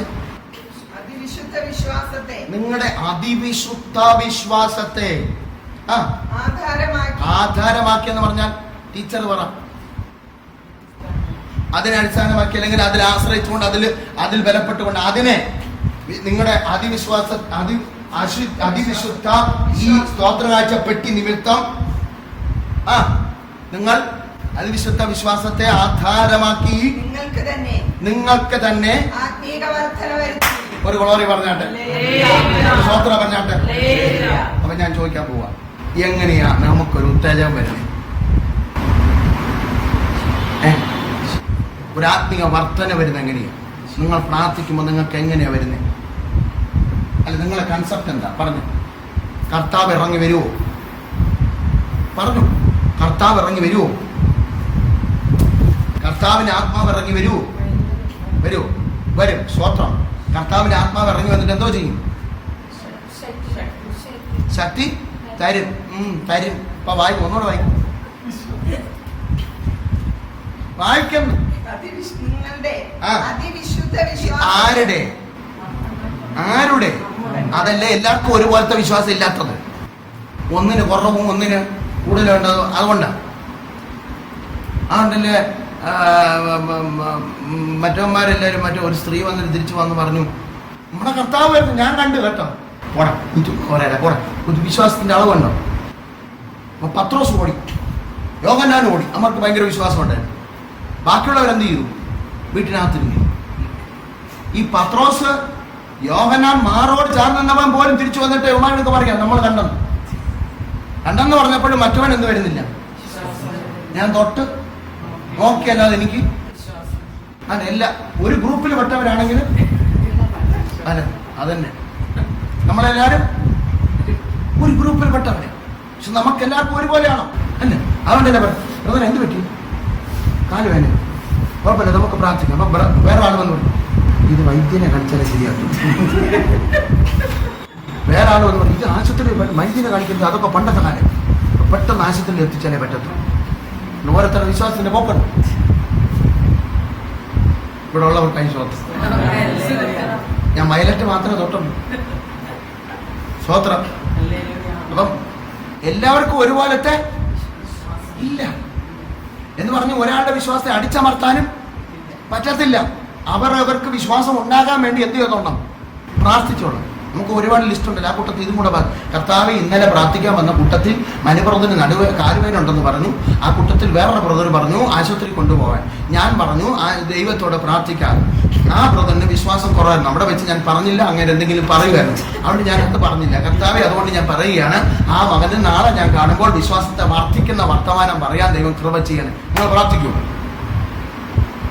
തീർച്ചയായിട്ടും ആ അവന്റെ വിശ്വാസത്തെ വർദ്ധിപ്പിക്കുന്ന ഒരുത്തന്റെ വിശ്വാസം കുറവാകുന്നുവെങ്കിൽ ഭർഷിക്കാതെ, അങ്ങനല്ലേ, ഔദാര്യമായി കൊടുക്കുന്ന ദൈവത്തോട് പ്രാർത്ഥിക്കട്ടെ, യാചിക്കട്ടെ, എന്നാൽ അത് അവന് നൽകും, കിട്ടുമെന്നാണ് പറഞ്ഞിരിക്കുന്നത്. അതുകൊണ്ട് പ്രാർത്ഥിച്ചോളണം. ചവർ പോലെ കുറെ ലിസ്റ്റുകൾ കിടപ്പുണ്ടല്ലോ. ഇന്നെല്ലാം ഒന്ന് മാറ്റിയിട്ട് സന്തോഷത്തോടെ ഇങ്ങനത്തെ കുറെ കാര്യങ്ങൾ പ്രാർത്ഥിച്ചു. സ്തോത്രം പറഞ്ഞാട്ടെ, സ്തോത്രം പറഞ്ഞാട്ടെ. അപ്പം വിശ്വാസം ഉണ്ടായിരിക്കണം. യൂദായുടെ ലേഖനം വായിച്ചു. നിങ്ങളുടെ അതിവിശുദ്ധ വിശ്വാസത്തെ ആധാരമാക്കി നിങ്ങൾക്ക് തന്നെ ആത്മീക വർധന വരുത്തി. ആര് വരുത്തുമെന്ന? നമ്മൾ തന്നെ വരുത്തണം. അതുകൊണ്ട് പ്രാർത്ഥിക്കാൻ പറ്റുന്നില്ല. എനിക്കിപ്പം പഴയതുപോലെ പ്രാർത്ഥിക്കാൻ പറ്റുന്നില്ല, പഴയതുപോലെ ഘോഷിക്കാൻ പറ്റുന്നില്ല, പഴയതുപോലെ ചക്രവ പോയി. അപ്പം പാസ്റ്റർ ഒന്ന് പ്രാർത്ഥിക്കണം. എന്തിനാ?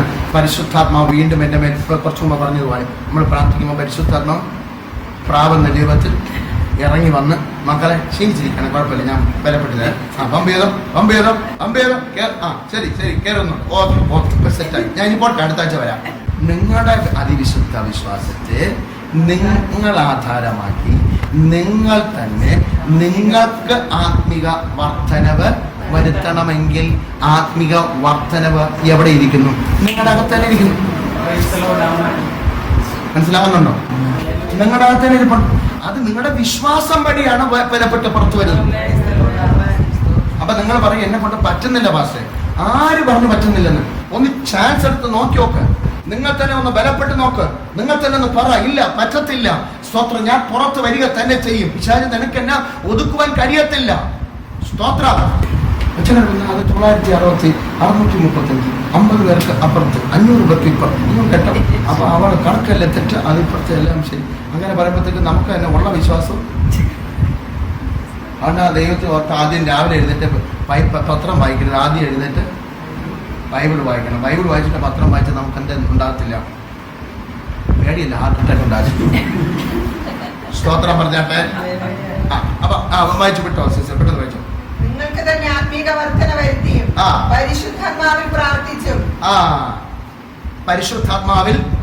പ്രാർത്ഥിച്ചും നിത്യജീവനായിട്ട് നമ്മുടെ കർത്താവായ യേശു ക്രിസ്തുവിന്റെ കരുണയ്ക്കായി കാത്തിരുന്നുകൊണ്ട് ദൈവസ്നേഹത്തിൽ നിങ്ങളെ തന്നെ സൂക്ഷിച്ചുകൊള്ളു. ഒരു സ്തോത്രം പറഞ്ഞാട്ടെ.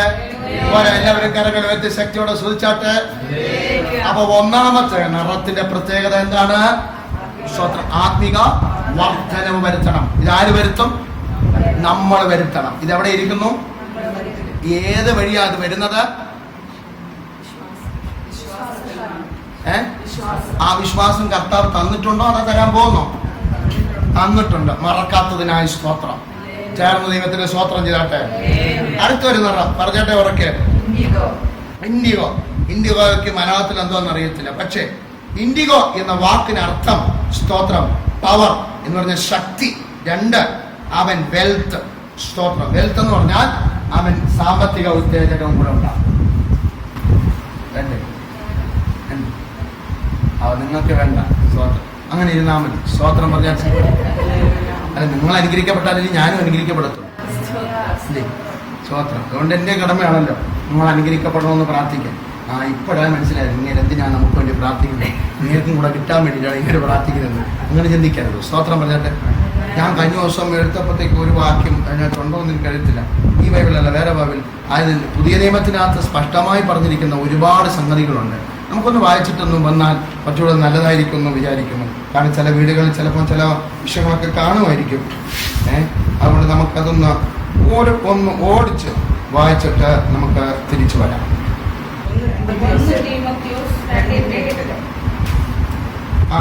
വായിച്ചോ. പുരുഷന്മാർ എല്ലായിടത്തും കോപവും വാഗ്വാദവും വിട്ടകന്ന് വിശുദ്ധ കൈകളെ ഉയർത്തി പ്രാർത്ഥിക്കണം എന്ന് ഞാൻ ആഗ്രഹിക്കുന്നു. എല്ലായിടത്തുമുള്ള പുരുഷന്മാർ പ്രാർത്ഥിക്കണം എന്ന് ഞാൻ ആഗ്രഹിക്കുന്നു. എല്ലായിടത്തുള്ള പുരുഷന്മാർ, ഇവിടെയുള്ള പുരുഷന്മാർ എല്ലായിടത്തും പ്രാർത്ഥിക്കും. ശബ്ദം പോലെ എന്ത് ചെയ്യത്തില്ല, കേൾക്കത്തില്ല. മെജോറിറ്റി മുഴുവൻ ആൾക്കാർ സ്ത്രീജനം ചിന്താബാദ് ആഗ്രഹിക്കുന്നു. പ്രാർത്ഥനക്കിടയിൽ അത് വായിച്ചോ, അത് വായിച്ച് ഞാൻ വായിക്കാം. സ്ത്രീ പിന്നെ അല്ലേ വന്നേ, പുരുഷന്മാരെ ആദ്യം വായിക്കും.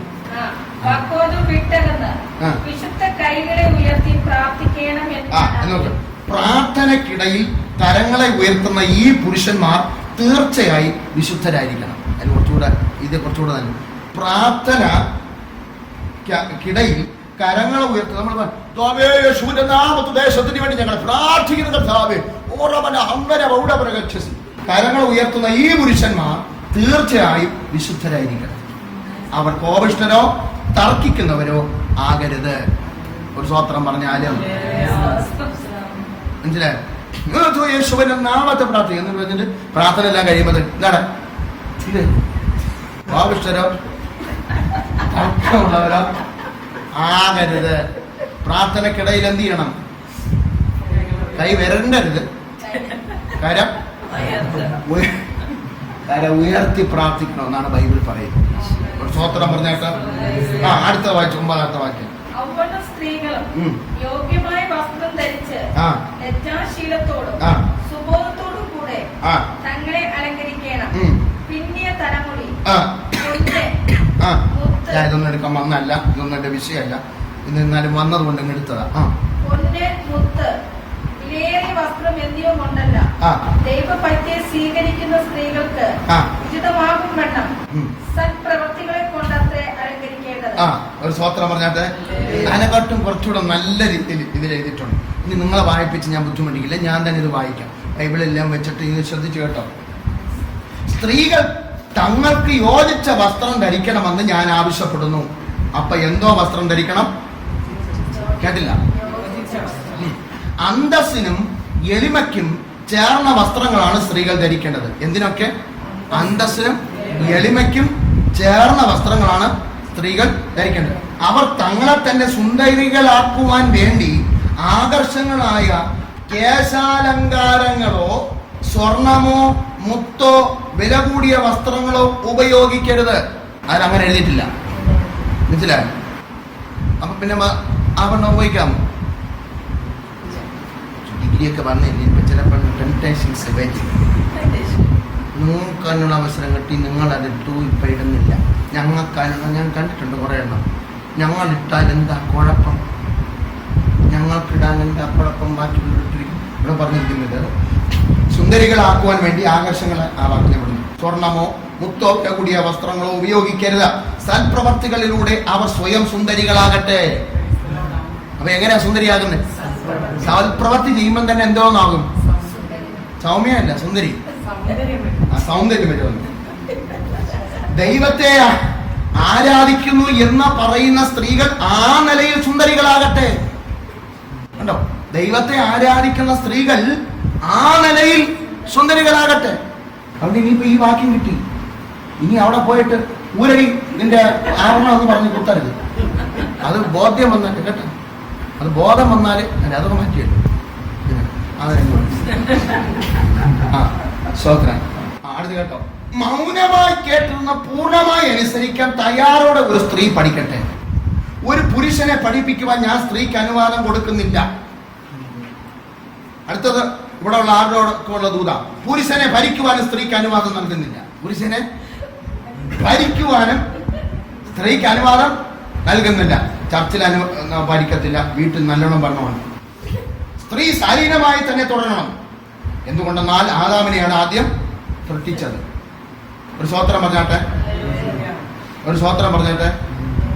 ഇതിനകത്ത് വേറൊരു സംഭവം കൂടെ ഉണ്ടായിരുന്നു. ഒത്തിരി കാര്യങ്ങളെ കുറിച്ച് ദശാംശം കൊടുക്കുന്നതിനെ കുറിച്ചും അതിനകത്ത് വളരെ വ്യക്തി ഞാനത് ഡിലീറ്റ് ചെയ്ത് തന്നു. ഇല്ലെങ്കിൽ ഞാൻ ഇതിപ്പോ വായിപ്പിച്ച് കേൾപ്പിക്കാൻ. ഒരു സ്വോത്രം പറഞ്ഞാട്ടെ. അതെല്ലാം പറയുന്നത് മാഞ്ഞു പോയതിനാൽ സ്വോത്രം.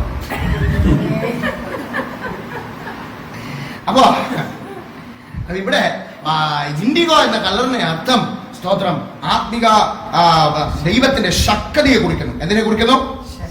ഒരു സ്തോത്രം പറഞ്ഞാട്ടെ. ദൈവത്തിന്റെ ശക്തിയെ കുറിക്കുന്നു. അതാ നേരത്തെ ഞാൻ പറഞ്ഞു, ശക്തി ദൈവം നമ്മുടെ ഉള്ളത്തിൽ തന്നിട്ടുണ്ട്. വെൽത്ത് നമുക്കൊക്കെ നല്ല രീതിയിൽ ജീവിക്കണമെന്ന് എല്ലാവരും ആഗ്രഹിക്കുന്നുണ്ട്. ഇനി ശ്രദ്ധിച്ചോണം. ആത്മീയ ജീവിതത്തിൽ വന്നു കഴിഞ്ഞാൽ പലരുടെയും ചിന്ത എന്ന് പറഞ്ഞു കഴിഞ്ഞാൽ ആമേൻ സ്തോത്രം നമുക്കൊന്നും വേണ്ട എന്നാണ്. അതിനകത്ത് പറഞ്ഞിരിക്കുന്ന കാര്യം എന്ന് വെച്ച് കഴിഞ്ഞാൽ, ആരെങ്കിലും കർത്താവായി യേശു ക്രിസ്തുവിനെ സ്വന്തം രക്ഷിതാവായി സ്വീകരിച്ചതിന് ശേഷം നിങ്ങൾ ആമേൻ സ്തോത്രം കർത്താവിന് നിമിത്തം അപ്പനെയോ അമ്മയോ വസ്തുനിരങ്ങളെയോ വിട്ടേച്ച് ഭാര്യയോ എല്ലാത്തിനും വിട്ടേച്ച് കർത്താവിനെ പിൻപറ്റുന്നവർ. മാർക്കോസ് 10:29 പെട്ടെന്ന് എഴുത്താൻ. അതിന് യേശു, എന്റെ നിമിത്തവും സുവിശേഷ നിമിത്തവും വീടോ സഹോദരന്മാരെയോ സഹോദരികളെയോ അമ്മയോ അപ്പനെയോ മക്കളെയോ നിലങ്ങളെയോ വിട്ടാൽ ഈ ലോകത്തിൽ തന്നെ ഉപദ്രവം.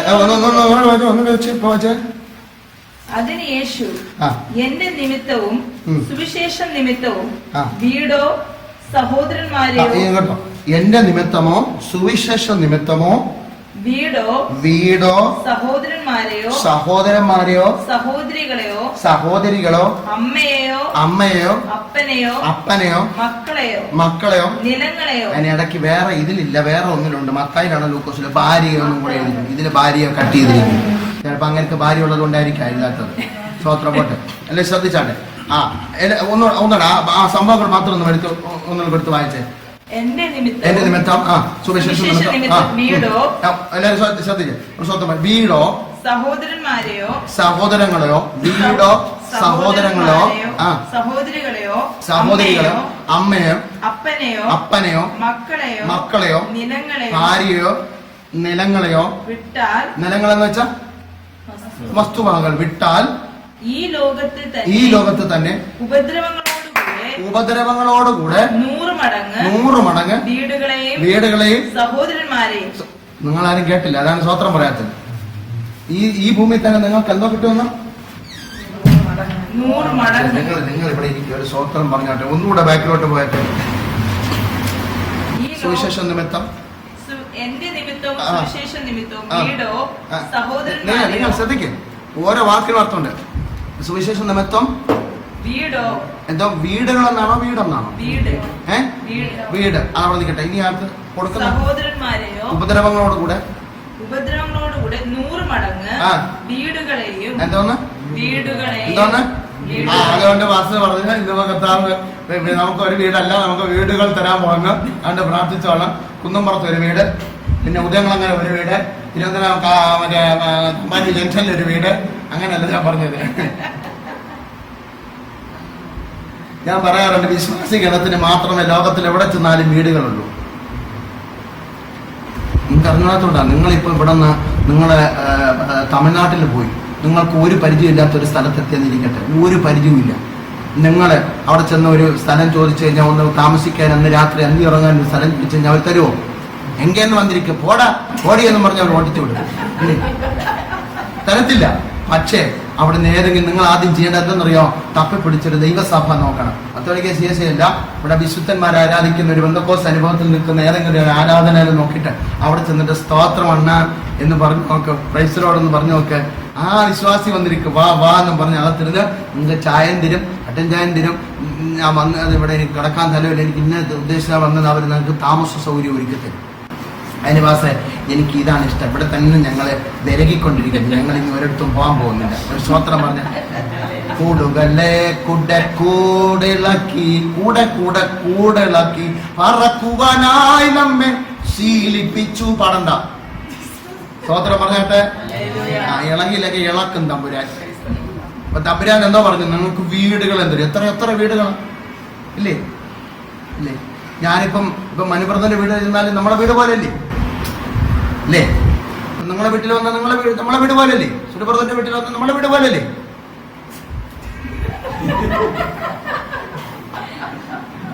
അതാ വീടുകൾ തരുമെന്ന് പറഞ്ഞു. അല്ല, നിങ്ങൾക്ക് 2-3 ഫ്ലാറ്റും ബിൽഡിങ്ങും തരുമെന്നല്ല പറഞ്ഞത്.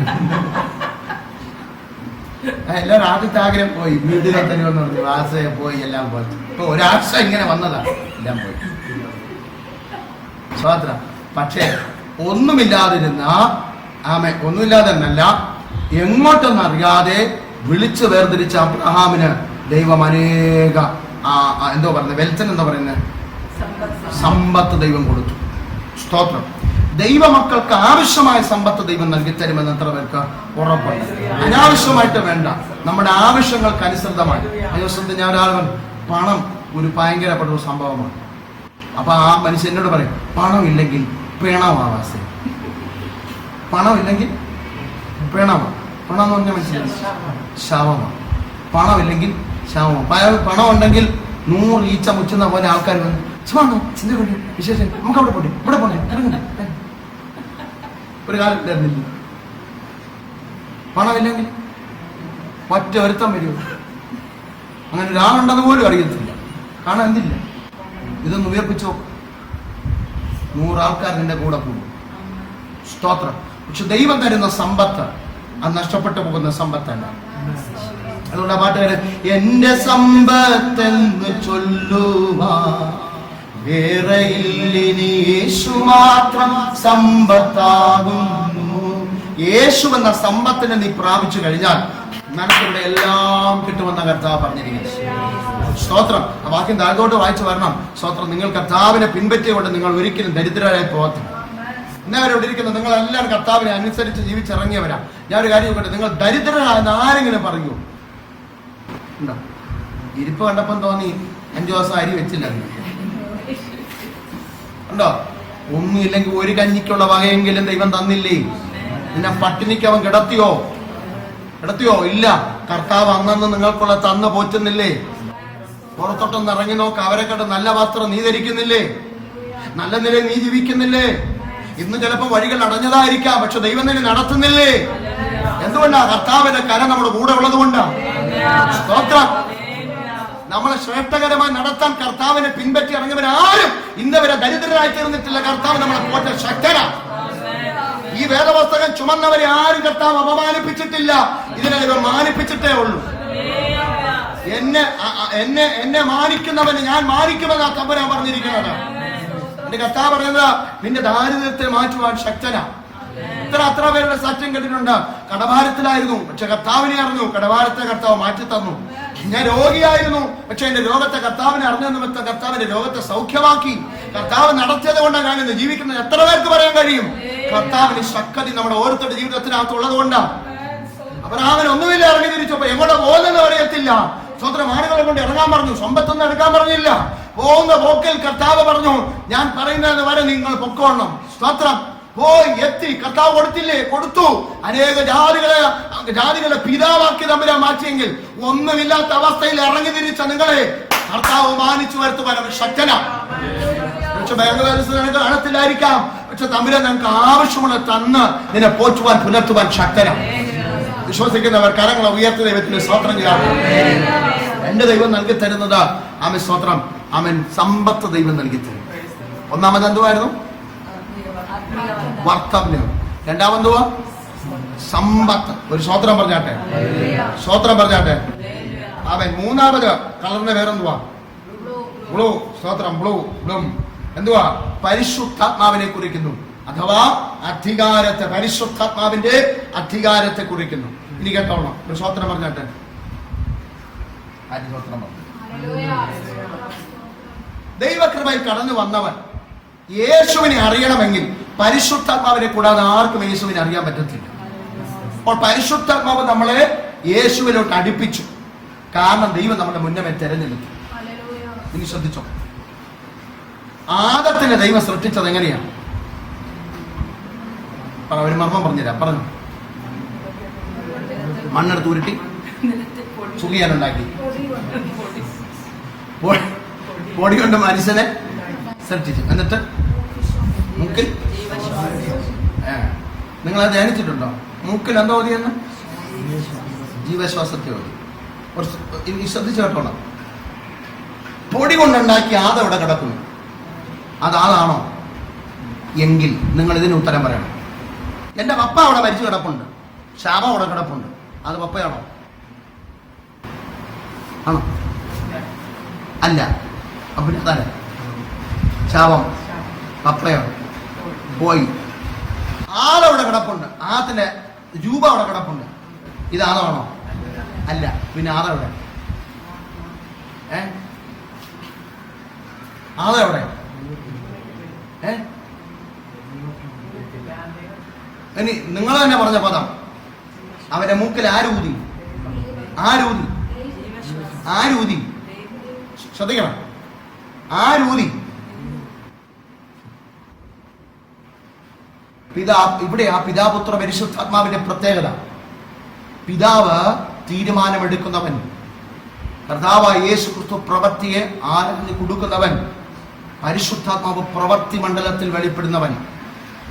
നമ്മളൊക്കെ പറയുന്നുണ്ടല്ലോ, സൗഖ്യം കിട്ടി പാസേ. ആരാ സൗഖ്യം തന്നത്? യേശുവിലൂടെയുള്ള സൗഖ്യം ആരോട് തന്നു? പരിശുദ്ധാത്മാവ് തന്നത്. അപ്പൊ ഇവിടെ ആരാ ശ്വാസമൂതിയത്? പരിശുദ്ധാത്മാവ്. ചോദ്യം, അപ്പൊ നമ്മൾ എവിടെയായിരുന്നു? നമ്മൾ ഇവിടെ ആദ്യം എവിടെ ആയിരുന്നു? ഇതിനകത്ത് വല്ലതും ഉണ്ടോ? മാജിക് അല്ല, ഇല്ല. ഇതിനകത്ത് ഞാന് കാറ്റ് ഒന്നുമില്ലല്ലോ, അത് സഞ്ചി ആയതുകൊണ്ടാണ്. ആ ഊതിയപ്പോ എന്ത് സംഭവിച്ചു? ഇത് പെരുകി. അപ്പൊ ഇതിനകത്ത് എന്താ കയറി? കാറ്റ് എവിടെ നിന്ന് കയറി? ഊതി അവന്റെ കയറി. അപ്പൊ ആദ്യം എവിടെയായിരുന്നു? ദൈവത്തിന്റെ അകത്തിരുന്നു, പരിശുദ്ധാത്മാവിന്റെ അകത്തായിരുന്നു ആദം ഇരുന്നു. ആ ആദത്തെ ദൈവം എന്ത് ചെയ്തു? ഊതി. അതുകൊണ്ടാണ് വചനം പറയുന്നത്, നിങ്ങൾ ക്രിസ്തുവിൽ മുന്നമേ തിരഞ്ഞെടുക്കപ്പെട്ടവർ, ലോകസ്ഥാപനത്തിന് മുമ്പേ നിങ്ങളെ തിരഞ്ഞെടുത്തു. അപ്പൊ ദൈവത്തിന്റെ ഉള്ളിൽ ആരുണ്ടായിരുന്നു? അതുകൊണ്ട് ബൈബിൾ പറഞ്ഞിരിക്കുന്ന എഫെസ്യർക്കെതിരെ ലേഖനത്തിൽ പറഞ്ഞു, നിങ്ങൾ ഇപ്പൊ ക്രിസ്തുവിൽ മറഞ്ഞിരിക്കുന്നു.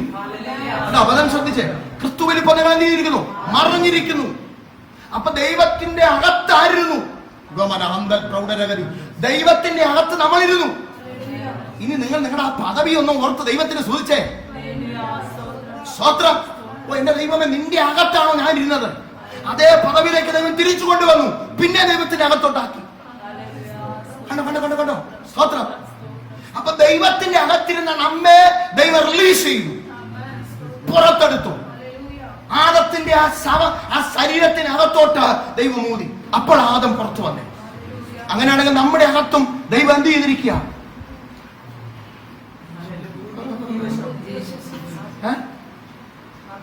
ദൈവത്തെ ഊതി. ഇപ്പൊ വന്നിരിക്കുന്ന പ്രത്യേകത എന്നറിയാമോ? ആ ഊതിയവൻ തന്നെ നമ്മുടെ അകത്തോട്ട്. സ്വത്രം. ആ ഊതിയ പരിശുദ്ധാത്മാവ് തന്നെ എന്ത് ചെയ്യുന്നു? ഇറങ്ങി അകത്തോട്ട് വന്നു. ആവശ്യത്രം. അത്ര വലിയ പദവിയാ ദൈവം നമുക്ക് തന്നിരിക്കുന്നേ. ഇനി നിങ്ങളെ ജാതികളെ ഒന്ന് വേർതിരിച്ചു നോക്കി. അവിടെ അകത്ത് പരിശുദ്ധാത്മാവില്ല, പക്ഷെ നമ്മുടെ അകത്ത് ദൈവം തമ്പുരാനിരിക്കുന്നു. അതുകൊണ്ട് നമ്മൾ മൂവി എന്ന പെട്ടകം എന്ന് പറയാൻ കാരണം, ദൈവത്തിന്റെ ആത്മാവിനെ ചുമക്കുന്ന പെട്ടകം. അതുകൊണ്ട് ബൈബിൾ വന്ന്, നിങ്ങൾ ദൈവത്തിന്റെ മന്ദിരമെന്നും ദൈവത്തിന്റെ ആത്മാവ് നിങ്ങളുടെ ഉള്ളിൽ വസിക്കുന്നെന്ന് നിങ്ങൾ അറിയുന്നില്ലയോ? Glory to God. Hallelujah. പെട്ടകത്ത് നമ്മൾ ദൈവാത്മാവിനെ ചുമന്നുകൊണ്ട് പോകുന്ന രംഗമെന്നോർത്ത്, ചുമന്നു പോകുന്ന ആ രംഗമെന്നോർത്ത്. ഇപ്പൊ ഒരു ഉദാഹരണത്തിന് ഞാൻ പറയുക, ആമസ്ത്രം ഇവന്റെ അകത്ത് ദൈവത്തിന് ആത്മാവുണ്ട്. ദൈവത്തിന് ആത്മാവ് അകത്ത് വന്ന് ഇവൻ പെട്ടകത്തെ കൊണ്ടുപോകും. ഞാൻ ജാതീയനായി നിൽക്കുന്നു, എന്റെ അകത്ത് ദൈവത്തിന് ആത്മാവില്ല, ഞാൻ മൂവ് ചെയ്യുന്നു, പക്ഷെ എനിക്കകത്ത് ദൈവസ്നേഹം അനുഭവിക്കാൻ കഴിയുന്നില്ല. പക്ഷെ ഒരാളുടെ അകത്ത് മാത്രം. അതുകൊണ്ട് ബൈബിൾ പറയുന്നത് അവൻ ജാതികൾക്ക് കാണുവാൻ കഴിയത്തില്ല, പക്ഷെ നിങ്ങൾക്ക് അവനെ കാണുവാൻ അറിയിക്കാൻ സാധിക്കും. നിങ്ങൾക്ക് അവനെ അനുഭവിക്കാൻ കഴിയും. പരിശുദ്ധത വന്നത് അത് അകത്തളങ്ങളിൽ അവർക്ക് മാത്രമേ അത് അനുഭവിക്കാൻ കഴിയത്തുള്ളൂ.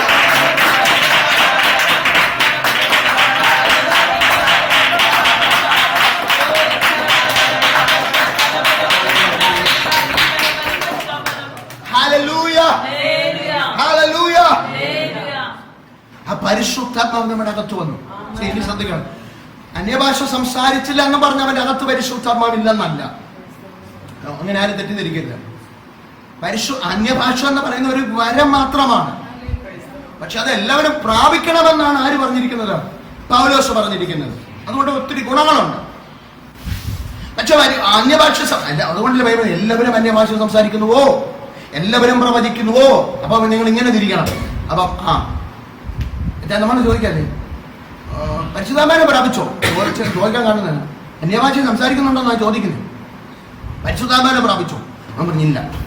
അപ്പൊ ഈ ചോദിക്കുന്ന ആൾക്ക് എന്തില്ല? പരിശുദ്ധാത്മാവിന്റെ അന്യഭാഷ ഉണ്ട്, പക്ഷെ പ്രവചനമില്ല. അപ്പൊ നീ ഔട്ടല്ലേ? മനസ്സിലാക്കുന്ന ഇവിടെ ഉണ്ടോ അതോ പോയോ? ഞാൻ പെട്ടെന്ന് നിർത്തണോ അതോ പോണോ? അപ്പൊ പരിശുദ്ധാത്മാവിനെ പ്രാപിച്ച എല്ലാവരും അന്യഭാഷ സംസാരിക്കണമെന്നില്ല, എല്ലാവരും പ്രവചിക്കണമെന്നില്ല. അത് ഓരോരുത്തർക്ക് ദൈവം കൊടുത്തിരിക്കുന്ന ഗിഫ്റ്റുകളാണ്. അവരെ കൊണ്ട് ദൈവം ഉപയോഗിക്കാൻ ആഗ്രഹിക്കുന്നു. പക്ഷെ നിങ്ങൾ അന്യഭാഷ സംസാരിച്ചു കഴിഞ്ഞാൽ നിങ്ങൾക്ക് ഏറെ പ്രയോജനമുണ്ട്. നിങ്ങൾക്ക് സ്വർഗത്തിലെ കാര്യങ്ങൾ നിങ്ങൾക്ക് പെട്ടെന്ന് ട്യൂൺ ചെയ്ത് കിട്ടും. കുറച്ചു കാര്യങ്ങൾ കുറച്ചുകൂടെ മനസ്സിലാക്കാൻ പറ്റും. ഞാൻ പറഞ്ഞ അന്യഭാഷ എന്ന് പറഞ്ഞത് അന്യഭാഷയെ സംസാരിച്ചുകൊണ്ടിരിക്കുമ്പോൾ ശബ്ദം കേൾക്കുമ്പോൾ പേടിക്കുന്ന അന്യഭാഷയെ കുറിച്ചല്ല ഇവിടെ പറഞ്ഞത്. നമ്മുടെ ചർച്ചിലൊരു ബ്രദർ ഉണ്ടായിരുന്നു, ആരൊന്ന് പേരെടുത്ത് ചോദിക്കരുത്. നമുക്ക് ഭയങ്കര ആരാണ് അന്യഭാഷ എന്ന് പറഞ്ഞാൽ, ഭയങ്കര അന്യഭാഷ. ഞാനും അന്യഭാഷ പറഞ്ഞു മൈക്ക് ഇങ്ങിട്ടിട്ട് ഞാൻ താഴെ ഇറങ്ങി വന്നു, ഒന്ന് തൊട്ടതേ ഉള്ളൂ. അങ്ങനെ ഒരു ഒച്ചയും വിളിയും ഒക്കെ വിളിച്ച് എന്നും പറഞ്ഞൊരു അപ്പോഴെനിക്ക് മനസ്സിലായി അത് പേടിച്ചുകൊണ്ട് അന്യഭാഷ പറഞ്ഞു. ആ അന്യഭാഷയെ കുറിച്ചല്ല ഞാൻ പറഞ്ഞത്. പിന്നെ ഭൂതമാണെങ്കിലും അന്യഭാഷ പറയുന്ന കാലഘട്ടമാണ് ഇപ്പോഴത്തെ കാലഘട്ടം. അതും സൂക്ഷിക്കണം. സ്തോത്രം. അപ്പൊ പ്രവചിക്കുന്നവൻ ദൈവകൃപയിൽ നിൽക്കുന്ന അവനൊരു വരം ദൈവം കൊടുത്തിരിക്കുന്നു. പരിശുദ്ധാത്മാവ് ഉണ്ടെന്നുള്ളതിന്റെ ഏറ്റവും വലിയ തെളിവെന്നറിയാമോ? അവൻ വിശുദ്ധനായിരിക്കും. ഞാൻ വിശുദ്ധനായിരിക്കാൻ നിങ്ങളും വിശുദ്ധരായിരിക്കും. പരിശുദ്ധാത്മാവ് വന്നു കഴിഞ്ഞാലുള്ള പ്രത്യേകത, അവൻ കള്ളം പറയാൻ നിൽക്കത്തില്ല, ചീത്ത പറയാൻ നിൽക്കത്തില്ല, അടിക്ക് പിടിക്ക് പോകത്തില്ല, ആവശ്യമില്ലാത്ത തർക്കത്തിന് പോകത്തില്ല, സൗമ്യനെ. അപ്പൊ ആൾക്കാർ ഇവനെന്തോ പറ്റി? ഒരു വാക്യം പെട്ടെന്ന് എടുക്കാം. പത്രോസിന്റെ ലേഖനത്തിൽ ഒരു വാക്യം ഉണ്ടല്ലോ, നിങ്ങൾ ഇപ്പോൾ പണ്ടത്തെ കാര്യങ്ങൾ ചെയ്യാത്തതിന് അവർക്ക് അത് അതിശയം തോന്നുന്നു എന്ന് പറയുന്ന ഒരു ഭാഗം എടുത്ത് വായിച്ചിട്ടുണ്ടോ? പത്രോസിന്റെ ലേഖനത്തിനകത്താണ്. 1 പത്രോസാണെന്ന് എൻ്റെ ഓർമ്മ ശരിയെങ്കിൽ. അതിനകത്ത് പറയുന്ന കൺസെപ്റ്റ് ഇങ്ങനെയാണ്, എല്ലാവരും ശ്രദ്ധിച്ചാട്ടെ.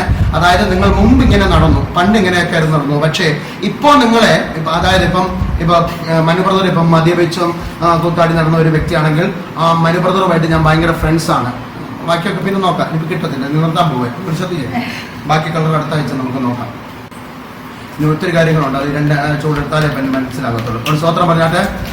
ചിലർ വിചാരിക്കുന്ന അടുത്ത ആഴ്ച ഇത് തന്നെയാണ് സംഭവം, അപ്പം ഞാൻ വരുന്നില്ല. അത് ശ്രദ്ധിക്കും. അപ്പം ഇങ്ങനെ കളർ പറഞ്ഞു നിർത്തത്തില്ല. സ്വാതന്ത്ര്യം ഇത് ഫുള്ളായിട്ട് കേട്ടാലേ മനസ്സിലാകത്തുള്ളൂ. ക്രിസ്തുവിനെ കുറിച്ച് ഞാൻ പറഞ്ഞില്ല. ഇപ്പോൾ നോക്കാം. ആ മനുബ്രദർ തെറ്റായ രീതിയിൽ നടന്നു. അപ്പം മനുബ്രദർ ഞാനുമായിട്ട് ഭയങ്കര ഫ്രണ്ട്സാണ്. മനുബ്രദർ ഞാനും കൂടെ ഒരുമിച്ച് വെള്ളം അടിക്കും, ചുറ്റു പഠിക്കും, കറങ്ങുകയൊക്കെ ചെയ്യുമായിരുന്നു ഒരു കാലത്ത്. അപ്പോൾ പെട്ടെന്ന് ഇരുന്നപ്പോൾ മനുബ്രദർ രക്ഷിക്കപ്പെട്ടത് രക്ഷയുമാണ്. ഇപ്പം ഞാൻ മനുബ്രദറിനെ അടുത്ത് വരുമ്പോഴത്തേക്ക് മനുബ്രദർ സ്വോത്രം വന്നിരിക്കും. അപ്പോൾ നോക്കാം, നിനക്കൊരു സ്വോത്രം പറഞ്ഞു, വാടാ നമുക്കൊരു പൈന് കടിച്ചിട്ട് പോകാൻ പറഞ്ഞു, നിങ്ങൾ കുടിക്കടാന്നൊക്കെ പറയുമ്പോഴത്തേക്ക് മനുബ്രദർ പറഞ്ഞു വേണ്ടാന്ന് പറയും. അപ്പോൾ ഇങ്ങനെ ചെയ്യുമ്പോഴത്തേക്ക് മനുബ്രദർ അവൻ്റെ വലിയൊരു വിശ്വാസം എന്ന് പറഞ്ഞ് മനുബ്രദറിനെ കളിയാക്കുന്ന ഒരു തലത്തിലെത്തുന്ന ഒരു പ്രവൃത്തിയെക്കുറിച്ചാണ് അവിടെ എഴുതിയിരിക്കുന്നത്. ഇവിടെ എല്ലാം അതിനകത്തോണ്ട് നിങ്ങൾ വീട്ടിൽ പോയി ധ്യാനിച്ചാൽ മതി, അല്ലെങ്കിൽ ഞാൻ കിട്ടിയിട്ട് ഞാൻ വിളിച്ച് പറയാം. അവൻ സ്വത്രം. അപ്പം ഇങ്ങനെ കളിയാക്കുമ്പോൾ അവർ ചിന്തിക്കും ഇവൻ ഇത്രയും മാറിപ്പോയോ എന്ന തലങ്ങളിൽ എത്തുന്ന ഒരു തലം. മനസ്സിലാകുന്നുണ്ടോ? അപ്പൊ ദൈവത്തിന്റെ പരിശുദ്ധാത്മാവ് ഒരു മനുഷ്യനിൽ വന്നു എന്നതിന്റെ ഒന്നാമത്തെ തെളിവ് അന്യഭാഷ മാത്രമല്ല, അത് പിശാചും പറയും. അപ്പൊ ഒന്നാമത്തെ തെളിവെന്ന് പറഞ്ഞാൽ അവന്റെ പ്രവൃത്തി മാറും, അവന്റെ സംസാരം മാറും, അവന്റെ ചിന്തകൾ മാറാൻ തുടങ്ങും. സ്തോത്രം. അവൻ പിന്നെ കാണുന്നത് സിനിമ അല്ല, അവൻ പിന്നെ കാണുന്നത് കോൺവിഷമല്ല, അവൻ പിന്നെ കാണുന്നത് ദൈവവചനവും ദൈവത്തിന്റെ ധ്യാനിക്കുന്ന സംഭവങ്ങൾ മാത്രമേ അവൻ കൂടുതൽ കേൾക്കാൻ മനസ്സോക്കത്തുള്ളൂ. നിങ്ങളിലൊക്കെ അതുണ്ടെന്നാണ് എൻ്റെ ചിന്ത. സ്തോത്രം, സ്തോത്രം. അപ്പോഴാ ദൈവത്തിന്റെ പരിശുദ്ധാത്മ നമ്മുടെ അകത്ത് ഉണ്ട്. നിങ്ങൾ ഇങ്ങനെ ചിന്തിച്ച്, ഇങ്ങനെ ഒന്ന് ചിന്തിച്ച്. സ്തോത്രം. മമ്മൂട്ടി മോഹൻലാലും കൂടെ എന്നാണ്ട് ഫൈറ്റ് ചെയ്യുന്ന ഒരു രംഗം. ആര് കണ്ടോണ്ടിരിക്കുന്നു? മനുപ്രദർ എന്ന വിശ്വാസി കണ്ടോണ്ടിരിക്കുന്നു. ഉദാഹരണം പറഞ്ഞാണ്, ഈ ഒറിജിനൽ ആണെങ്കിലും കുഴപ്പമില്ല, കണ്ടോണ്ടിരിക്കുന്നു. സ്തോത്രം. അല്ല, ഇങ്ങനെയൊക്കെയല്ലേ പറയാൻ പറ്റത്തുള്ളൂ. അടുത്തേക്ക് പറഞ്ഞു കഴിഞ്ഞാൽ പ്രശ്നമല്ലോ. അല്ലെങ്കിൽ കണ്ടോണ്ടിരിക്കുന്നു. അപ്പൊ മനുപ്രദന്റെ അകത്ത് എന്തോ ഉണ്ടെന്ന് യേശുത്താത്മാവ്, പരിശുദ്ധാത്മാവിനിപ്പുണ്ട്. അപ്പം അവിടെ എന്തോന്ന് കണ്ടോണ്ടിരിക്കുന്നു? അവർ ഫൈറ്റ് ചെയ്തോണ്ടിരിക്കുന്നതിലേക്ക്. അപ്പം മനുപ്രദനും പരിശുദ്ധാത്മാവും കൂടെ തോളിട്ടിട്ട്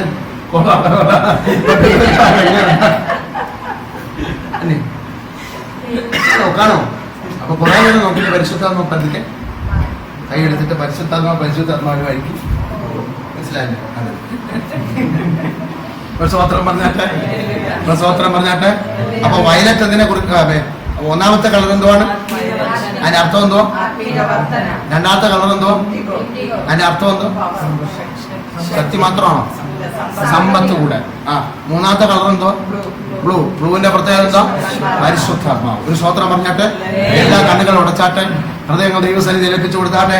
പരിശുദ്ധനായ സ്വർഗ്ഗപിതാവേ, യേശുക്രിസ്തുവിന്റെ നാമത്തിൽ ഞങ്ങൾ ഒരുമിച്ച് പ്രാർത്ഥിക്കുന്നു. ഞങ്ങൾ ഇത്രയും സമയം അങ്ങയുടെ പാദപീഠത്തിൽ ഇരിപ്പാൻ ദൈവം ഞങ്ങൾക്ക് കൃപ തന്നു. കർത്താവേ, അങ്ങയുടെ വചനങ്ങൾ ധ്യാനിപ്പാൻ ദൈവം നമുക്ക് കൃപ തന്നു. അതിനാൽ ഞങ്ങൾ നന്ദിയോടെ സ്തോത്രം ചെയ്യുന്നു. വന്ന എല്ലാവരും ദൈവം അനുഗ്രഹിക്കണം. കർത്താവേ, വരാത്തവരെയും ദൈവത്തിന്റെ കരങ്ങൾ ഏൽപ്പിക്കുന്നു. ഈ ദിവസങ്ങൾ അവർക്കും അതിനുള്ള ഭാഗ്യവസനത്തിൽ ദൈവം വരും ദിവസങ്ങൾ കർത്താവെ കേൾക്കുന്ന വർത്തമാനങ്ങൾ ഞങ്ങൾക്ക് സാന്ത്വനമേൽക്കുന്നതായിരിക്കട്ടെ എന്ന് പ്രാർത്ഥിക്കുന്നു. കർത്താവ് വലിയ ചെയ്യണമേ. ഞങ്ങൾ ഈ സമാധാനത്തോടെ കടന്നു പോകട്ടെ. അപ്പച്ചന്റെ സാന്നിധ്യം സമാധാനം കൊണ്ട് ഞങ്ങൾ അയക്കണം. പ്രാർത്ഥന കേൾക്കുന്നതിനായി സ്തോത്രം, യേശുവിന്റെ നാമത്തിൽ തന്നെ.